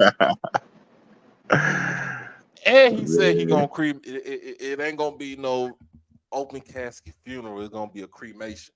Man, I hope you do it. I want to come to the show after the game, man. It's gonna be interesting. It's gonna be. We're gonna do it on Sunday. Sunday afternoon. Frying the chicken for the Ray-Bans. Okay. So we got. So we got Edwin says it's gonna be Bama. Miss Mary said Bama State. Edwin says it's gonna be Bama State. We got Dr. D says it's gonna be A&M. Man, who else got Alabama A&M? I just think it's hard to beat Maine in Birmingham, man. Now I'm gonna say this. If Alabama A&M, I just say if was a fifth, we all be drunk. I ain't drunk yet. If A&M somehow defeats Bama State, that game next week, and Louis Cruz against FAMU. Yeah, that's gonna be a big one. That's going to be the biggest game. That's going to be the game of the week next week. That is going to be the game of the week next week. Now, if Bama State wins, it takes some of that luster off for next week. But it's still going to be a big game because I feel like FAMU can get got. Yeah. Get it, Doc. Yeah, this game this week has a lot, riding on it. Both teams are gonna come out, won that dub, See, it'll be chaotic because if for whatever reason, if A&M loses Magic City and then FAMU loses in Huntsville, Jackson State fans is gonna start celebrating. Hell yeah, we're gonna start celebrating. Yeah. That's gonna be chaotic, man. Yeah. This weekend and next weekend. Can y'all hear me? Can you hear me? Oh yeah, we can hear you, Mr. Ford. This is the year of the Rattlers. Y'all can forget all that. This is the year of the Rattlers, man. Listen, I'm a Cornell Maynard fan, but Cornell ain't got the team to deal with them Rattlers, man. It's still the swag, though. The team to deal with them Rattlers, bro. The Rattlers are deep too. I'm telling you, they got depth, man. This is the year of the Rattler, man. I told y'all that this summer. I told y'all. I said I went around Atlanta, Georgia, and I saw these few people smiling and laughing. I said, "What's going on?" And they said, "Deion Sanders is gone, and it's Willie Simmons' time." Do you think I didn't understand it at that time, but I believe it. This is the year of the Rattler, man. You think they're deeper than 2 years ago? You think they're deeper than 2 years ago when they had Bishop Bonnet? You think they're deeper than 2 years ago when they had Bishop Bonnet? Well, the team with Bishop Bonnet, the only thing they didn't have was a quarterback. They didn't have a quarterback. But this team right here is deep. This team is deep. I'm telling y'all this. Listen, I love Maynard. And like I just told you, it's hard to beat Maynard in Birmingham.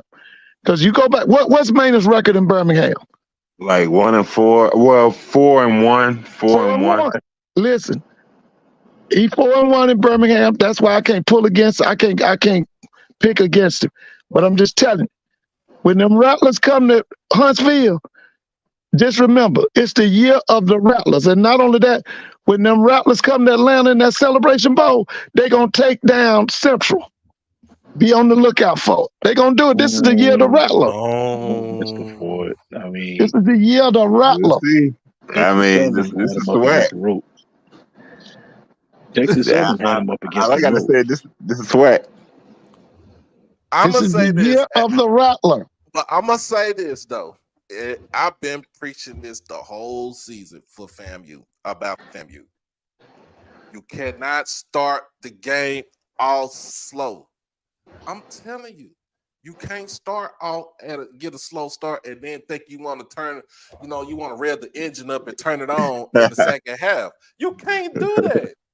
Don't let Prairie View catch you. Don't let Prairie View catch you like that. Don't let A&M catch you like that. Don't even let Bethune catch you like that at the end of the season. Because I'm just saying you cannot continue to start out slow. And then I like what they did as far as running the ball on last Saturday, because their rushing offense is anemic. It's anemic. They have not had a good rushing attack since Bishop Bonnet was there. I'm be honest with you, but you cannot start the game out slow. And I've been saying that, and it's been 5 weeks straight. The only time y'all didn't start out slow was against Jackson, and then you had to play from behind against South Florida. But every other game you started out slow, even against the Valley game. I understand people say, "Well, we won by 24 against Valley," but still, if you playing Valley and you know they're not that good, you're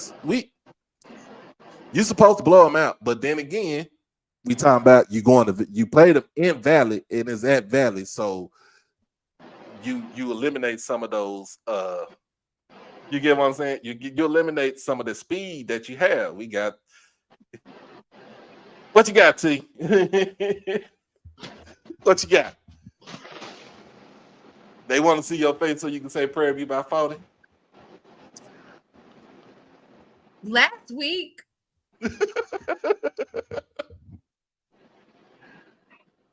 they was really up 21-0.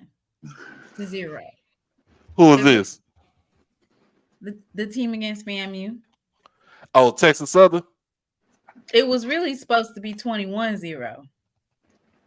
Yeah. The way that they were supposed, man. Look, if you want to, I'm gonna be honest with you. If you that want game was really supposed to be starting out, they 21-0. Hey, I'll be back.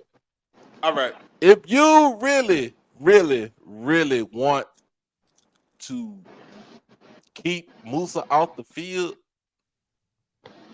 you better take a photo of what Texas Southern did and run the ball. You talking about blitzing him though? But I'm talking about no. I don't want to see Musa on the field. I'd rather have long sustained drives and tire out their defense, because I don't want to see. I mean, in a sense, I really don't want to see that. I want to know what Coach Simmons said in that locker room after they was down. What type of discussion did they have? The same thing he's been saying. The same thing he's been saying in the locker room for the last 5 straight weeks. What, Mr. Ford? Honestly say, oh God, because FAMU's how they play the first half is absolutely abysmal. Can you honestly say that they have a chance against North Carolina Central? Oh yeah. Because if the first half is not the complete game. I saw. Did you see how Morgan State played North Carolina Central? Right. You heard what I said? Once Morgan State goes out and get that transfer quarterback from the portal, from one of them D1s, Power 5, look out for them. That's the only thing they're missing. They're missing a big-time quarterback. If Morgan State had an offense, that game would have been over. Oh, yeah. Come on, Dr. Cavill. We're going to have the general up here, man. Hey, let me ask Dr. Cavill a question. Is he on here? I sent them an invite. Yeah, let me know when he comes on. Okay. Somebody gonna have to call the silver alert for Buddy Pugh, because it's a damn shame y'all getting beat by 41 and it's the end of the third quarter. You ain't even got to the fourth quarter yet. It is 62-21. Trey Oliver need to pull it off, bro. Call the dogs, man. Don't send the OG out like that. Now let me tell you something. I remember a time when Buddy Pugh used to beat them like that. Now, don't get it twisted. Now, when Buddy Pugh first came into the MEAC and that guy Billy Joe left the MEAC, listen, man, he used to choke people out. I think y'all done forgot that. I'm saying, Mr. Ford, the man about to retire. Don't do him like that. Listen, you shell it out, then you get it back. It makes no He used sense. to beat people unmercifully, man. Oh my God. FAMU is struggling to put up 30 points against somebody. How are they going to beat North Carolina Central? They might not need 30. Against the worst team in the SWAC, it's a struggle to get to the 30. You have to score. I think other than that UCLA game, I think the Morgan State game was the lowest scoring game that Central has this season. Yeah, I think that was. Yeah, that might be. That's the lowest scoring game Central has this season, other than the UCLA game. Every other game they done played, they don't either won by like they don't won every game. They pretty much almost won every game by double digits, except for the Campbell game where they went to double overtime. When they went into double overtime, because to me, like I said, with Central, when they played Campbell, and everybody was writing them off when it was 35-14, I was like, you know what? I was at the house and I was like, you know what? In a way, Central about to come back, because Campbell just they used all their energy in the first half. And I was like, Central about to come back. I don't know. Central about to come back. And I said, if they get within 7 points, I said Central is going to win this game. And they went into overtime and they won the game in overtime. Oh, I had written them off by halftime. I know you did. I seen it on Twitter. I was talking so much mess. Oh my goodness. I was talking so much mess. I didn't even look at the rest of the game. I sent out my tweet and I went to the grocery store. And then you came back and be like hours later, and my mentions are blowing up. I'm like, what is going on here? What is happening? Them folks was mad about that tweet, honey. I'm just saying. But if FAMU gets to the Celebration Bowl, if they get to the Celebration Bowl, because they still got to play the SWAC championship game. But hey, did Dr. Cavill come on yet? No, not yet. Dr. Cavill, if you still here, because I got a question to ask him. Okay. But if FAMU gets to the Celebration Bowl and play that Central team,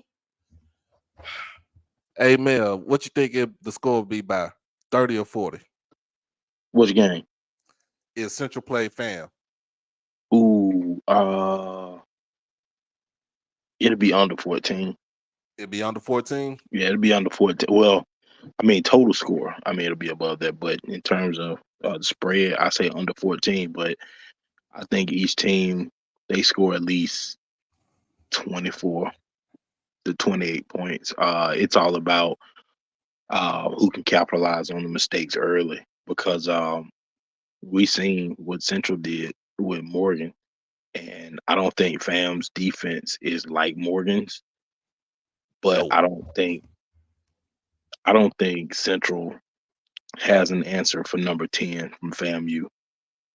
I don't think they have an answer. I mean, you're not going to be able to man up with him all game. I mean, Simmons is going to move him around so much. that kid gonna disappear, and him in the open field, he lights out. Oh yeah, that's true. That's K. What is it? K. What they call him? K. Shed or K. something? His last name is Shareed. Yeah, Sheree. Cherie. That's a kid from Texas. Came Yeah, from, he was lights it out. Texas State he came from? I don't know where he came from. He lights Yeah, out. I know though. you're talking about Cherie. Yeah, he came from Texas State. Came from Texas Yeah. State, yeah. Mm-hmm. He lights out. I mean, Yeah, he is, man. one-on-one matchups. I'm Yeah, gonna put my money on him 9 times out of 10. yeah. Yeah, FAMU look bad against Valley, but who does not look bad against Valley at Valley? At Valley. Like if Remember what you I talk- said, Doc. This is the year of the Rattler. This is the year of the Rattler. Y'all gonna see.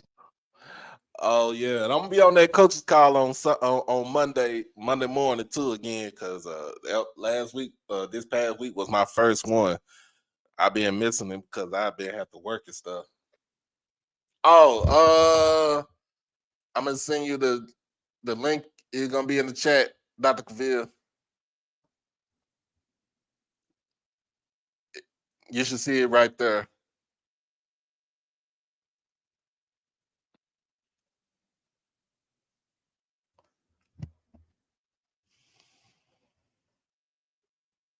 Oh yeah, I forgot. Oh, my boy Hoop Jargon up in here. Prairie View alum.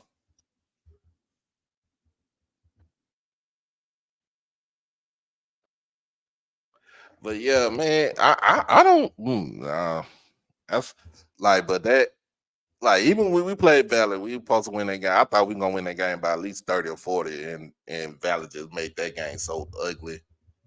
Now, Doc, But then correct me if I'm wrong. Now, the first 2 years Willie Simmons was in the SWAC, he only lost to Jackson State, right? that's it. Okay, so them people Yeah, gone. yeah, in conference, they only lost to Jackson State. Okay, so Dion is in Boulder. Now, who's gonna stop him in the SWAC now? Well, I don't know, man. I mean, shoot, TCB This is first the year. year This is of first the year. Rattler. It's the year of the Rattler, baby. Let me say it again. They're gonna win the SWAC, and then they're gonna go to Atlanta and take down them what they call themselves, the Eagles. Blue said that Trey just sat down Davis, and then he said they still moving the ball. And they gonna mess around and hang 70 on Buddy Pugh. Jesus. Don't do Buddy like that. Man, now you talking about the Fleet Powder, boy. They took him and neutered him right For now. real. They doing him slimy. Oh my God, I've never seen a Buddy Pugh team like that get beat to sleep like that. Never. Well, it's time for them to go. They need to go up there and try to beg Chennis to come to Orangeburg. How far is Orangeburg from Columbia, South Carolina? It's not that far. They ain't gonna have to beg. Listen, go up there and move his stuff to Orangeburg. They ain't gonna have to beg him, I can tell you that. Hey, Campbell, you better drop that money. Yeah, you got to pay him because he hot, man. Yep. Like I said, I'd like to see him in the SWAC, bro. No, he don't need to be in this way. He good. Yeah, I'd like to see him in the SWAC, preferably down there on that what they call it, the bluff. No. Them 500 acres down there on the bluff. Mr. Ford, if he come to the SWAC, ain't no way in the world y'all winning the Bayou Classic ever again if he come into the SWAC. We need him at that. Listen. If he come into the SWAC, oh, that Boombox Class is gonna be. Hey man, we can't have these lackadaisical, underachieving, undercoached teams down there in Southern. We got to have a championship team in Baton Rouge. That helps the SWAC. Because you know one thing you have to understand about Southern University, they play everybody. That man said he want the reincarnation of Pete Richardson back there. There you go, baby. Let's get that man from. Let's go get that moving van or flying bring him from Columbia to Baton Rouge. No, man. Do But not, let me ask you a man. question, though. Let me ask you a question, Mr. Ford. Mhm. What if Texas Southern goes after Jimmy? Ooh, Ooh, you that's know what? chaos. That's why y'all got to get Dr. Cavill on here. I got a question for him. Did he get on yet, Doc? No, I haven't seen him on yet. He still try to get on, but that might be him right here. Oh, that's Timona. See, that's one that you got to ask because I don't think Andrew Body coming back. Oh, I don't think so either. I don't think he's And coming back. No, somebody I like think that's a Uh-oh. family decision. Here you go, Mr. Ford. Is that Dr. Cavill? What's going on? What's going on, Doc? I'm here. How's it going, ladies and I'm gentlemen? good. I'm good. We good. We got the general up in So, here, Doc, man. Man, it's a pleasure to be on with you all. I got a question for Dr. Cavill. I'll try to answer. Okay, here's my question. Yes, Mr. Do you Ford. think that Kevin Granger, as athletic director at Texas Southern, does he have the ability, the know-how to build a championship football program at Texas Southern with the fact that y'all change presidents every 2.5 to 3 years? Do you believe that under the direction of Kevin Granger as athletic director, can he bring a championship team to Texas Southern? Is he capable of doing that? I think there's two questions in there. Okay, we'll see. I think the first question is his ability, and I certainly think he has the ability. I don't want to take too much credit, but I support and work with him, so I do have the opportunity to see, what he's able to do, what he's able to get done, and I think he can. Matter of factly, I think he has all the skills, and he has a commitment to get it right. I think the second part of your question is probably even more important. I do agree with you that it's extremely challenging with, unfortunately, the constant changeover we've had with different presidents. And ultimately, the interim president will only be there a year. So you're talking about another full-time president will come in probably by this summer and start next fall sometime. So that is going to add a different challenge to it. But yeah, I think so. I think a little bit of history, just to give you some context of why it has been a challenge for Texas Southern, beyond just the coaches that they brought in. I believe that they dismissed the coaches, or at least the last two, previous to the last guy, the current guy, McKinney. He's gotten off 5 years. Right. I think they released him a little early. I don't think people understood the depth of challenge Texas Southern football was under. It basically got hit with 2 death penalties. Mm. It had the death penalty from infractions, literally from the infraction side of the NCA, and then it had the first case of the APR death penalty, which was the other side of the NCA.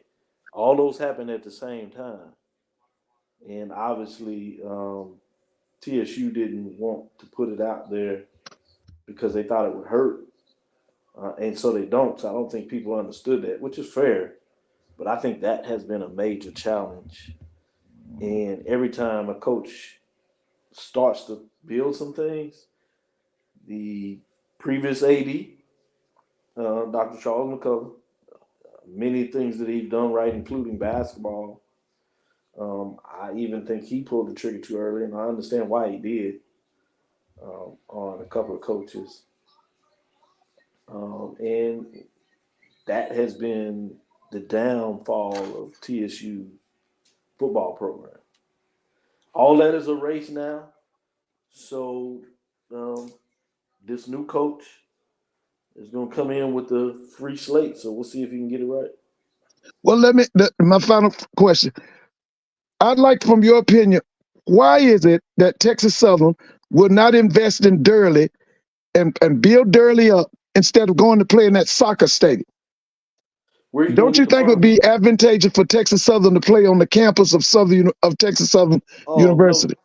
no doubt. No doubt it would probably be in the best interest. But where are you gonna get the funds?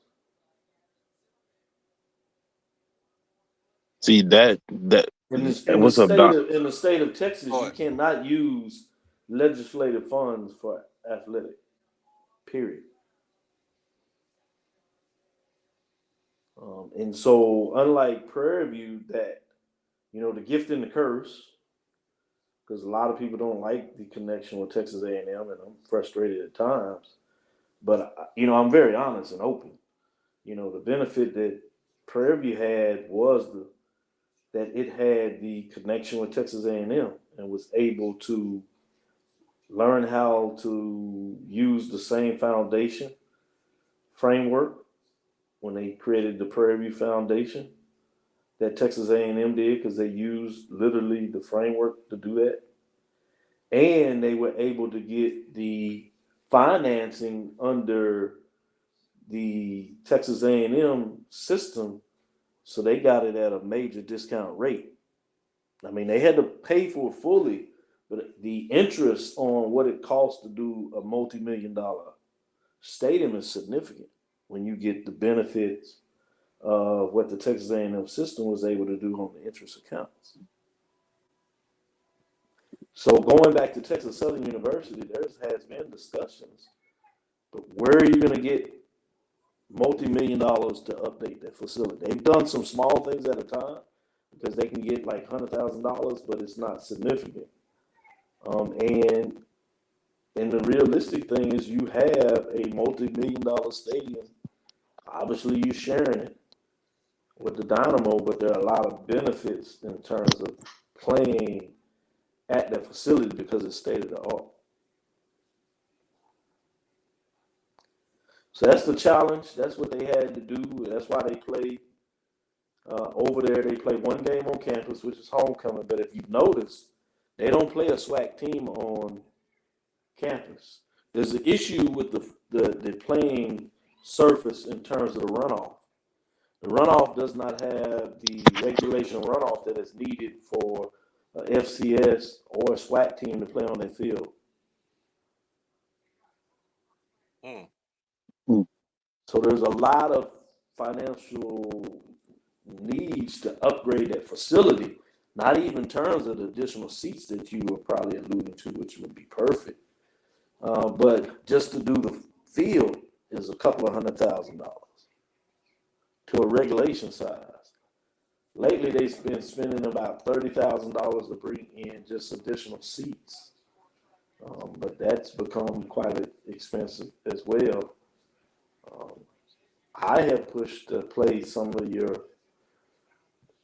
games Valley on campus, but again, you have to first get the funds to allocate the field. Well, we got about $200,000 in funds, $100,000 some for sponsorships. Another example of what Dr. Kevin Granger did. He thought it was more important to do weight facility. We have a weight facility at Texas Southern University that's in the H&P Arena that hasn't been changed since that building was built. So now, if you've heard about Texas Southern with the weight facility, which is brand new, which is about a $200,000 facility when you add up all the money in there, and it doesn't count the new equipment and weight room that's going in there, that was probably much more needed than doing the field to play games there. So these projects that you're talking about are things that are on the table to do, but they're talking about $100,000 at a minimum. Some of them are $250,000 projects. And so you got to do them almost in stages to update that. Dr. Claville, quick question. When it comes to the finances for Texas Southern, would a coach like a Chennis Berry, being as hot as he is, would they not be able to afford a bidding? Well, excuse me. Would they be able to participate in a bidding war for a coach such as Chennis Berry? Yeah, I think they certainly could get in the bidding war. Money at TSU in terms of coaching salary hasn't been an issue. Remember, we were the first ones that brought in a coach in football for $300,000. Our last 3 coaches have all made $300,000.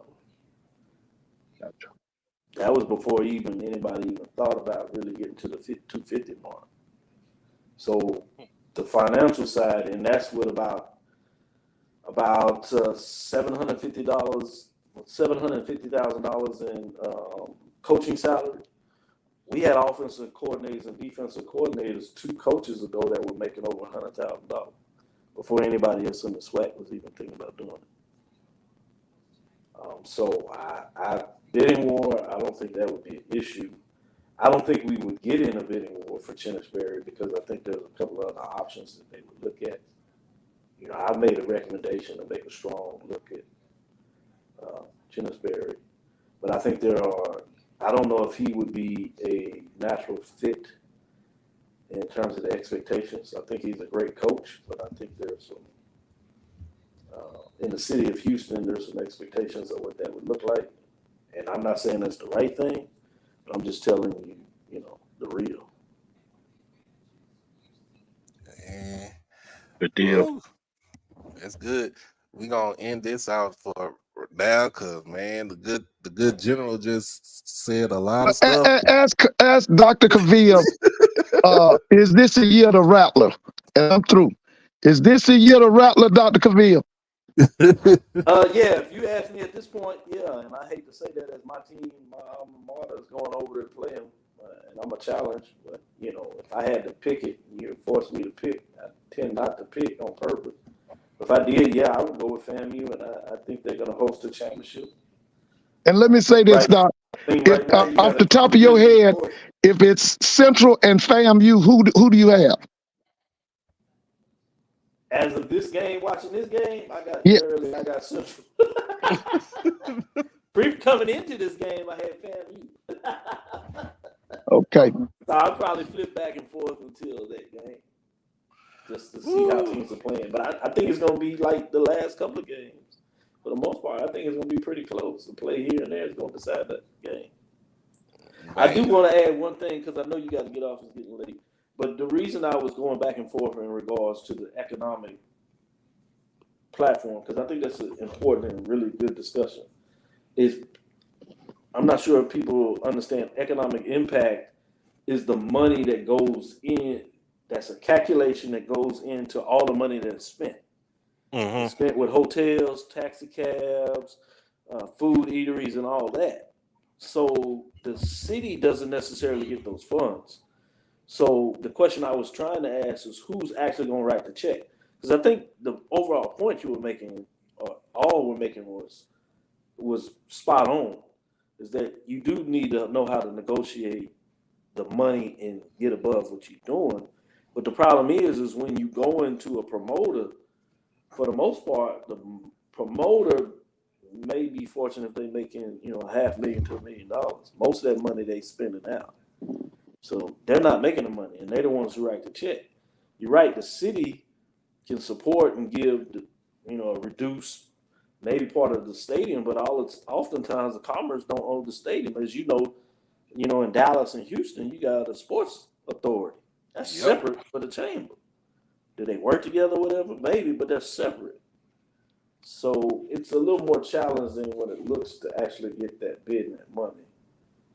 And so I think y'all conversation is important, but I just wanted to also add that we got to be careful of saying this for every HBCU because each one is slightly different in terms of the politics that take place. For example, the State Fair Classic.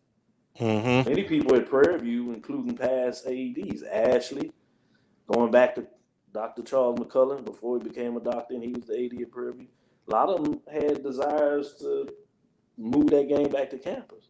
People don't realize that the promoter is tied to a senator, one of the 2 African-American senators, the prominent senator. They run for governor. He's tied in. He's tied into that.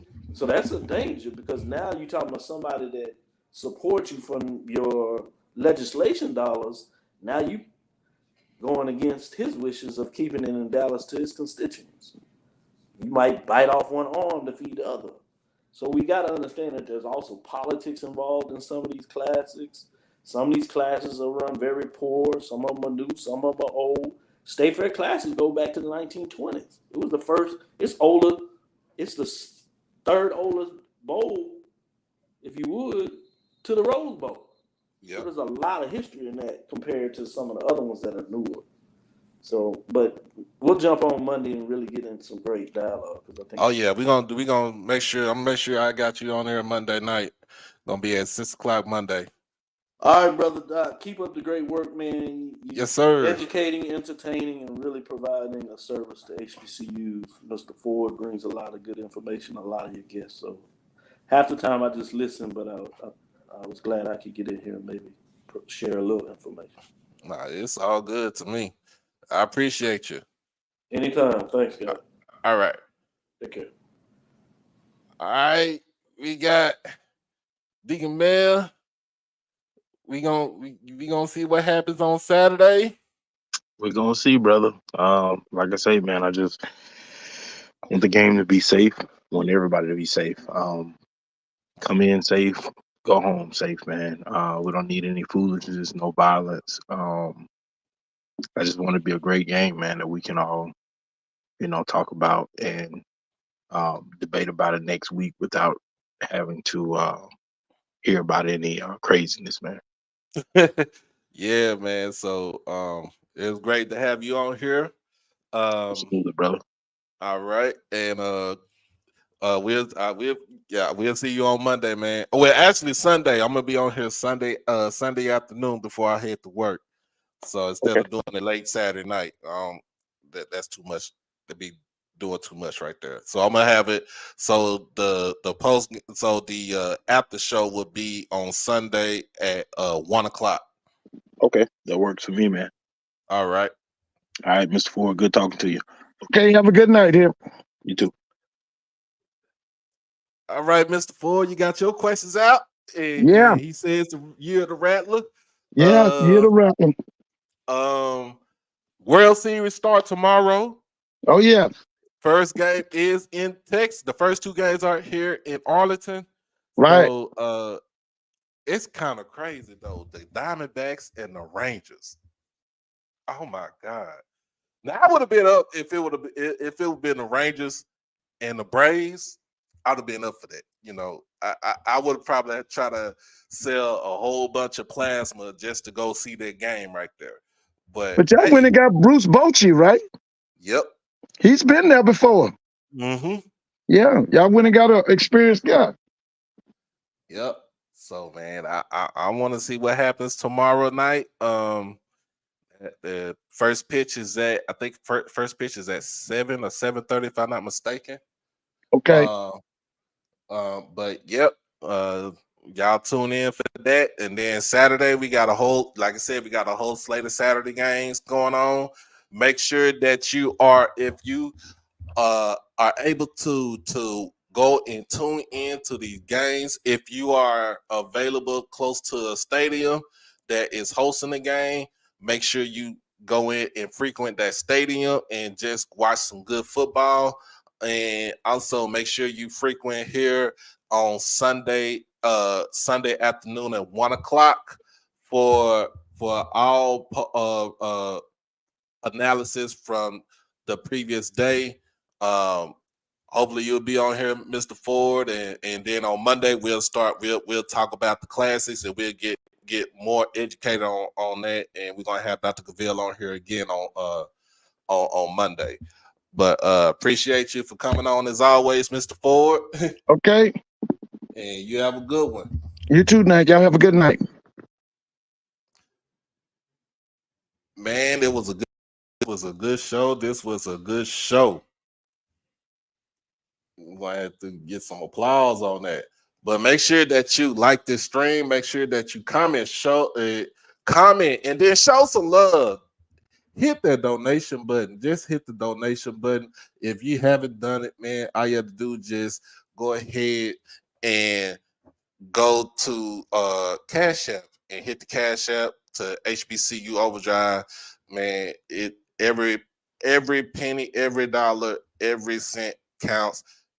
It helps go towards the channel. Like I said, travel, equipment, initiatives. It helps boost this thing up, and let's try to get us to 2,000. We've been sitting on 1951 for the longest. Let's get more people to come in so we can get this to 2,000 subscribers. All right. But as always, man, I appreciate everybody for joining me up here. Everybody on the panel for joining us. I'm gonna have to put out an APB for my boy Kobe, man. He ain't gonna want to talk to nobody, especially on Twitter after tonight. So I'm gonna have to put out an APB on my boy Kobe. But as always, man, look, I'm the voice of HBCU culture. This has been HBCU Tonight, episode 51. We made it to 51 episodes for HBCU Tonight. I appreciate this is a good thing. Is something that I thought of some months ago, and we're gonna continue to put out HBCU Tonight in conjunction with HBCU Overdrive. Make sure that you like the stream, make sure that you comment, share with your people, and tell them to share with other folks, and most of all, subscribe, hit the notification bell to get everything HBCU Overdrive, and also hit that cash out to donate to the channel, HBCU Overdrive, or hit the super chat, or you can hit the exclusive membership. All right. Make sure y'all be blessed. Y'all stay safe. Hug your loved ones. Like I said, you could be here one day and the next day you gone.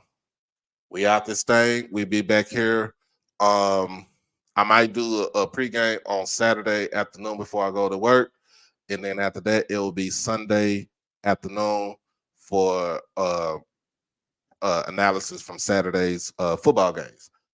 But as always, we out this thing. To this weekend. Peace.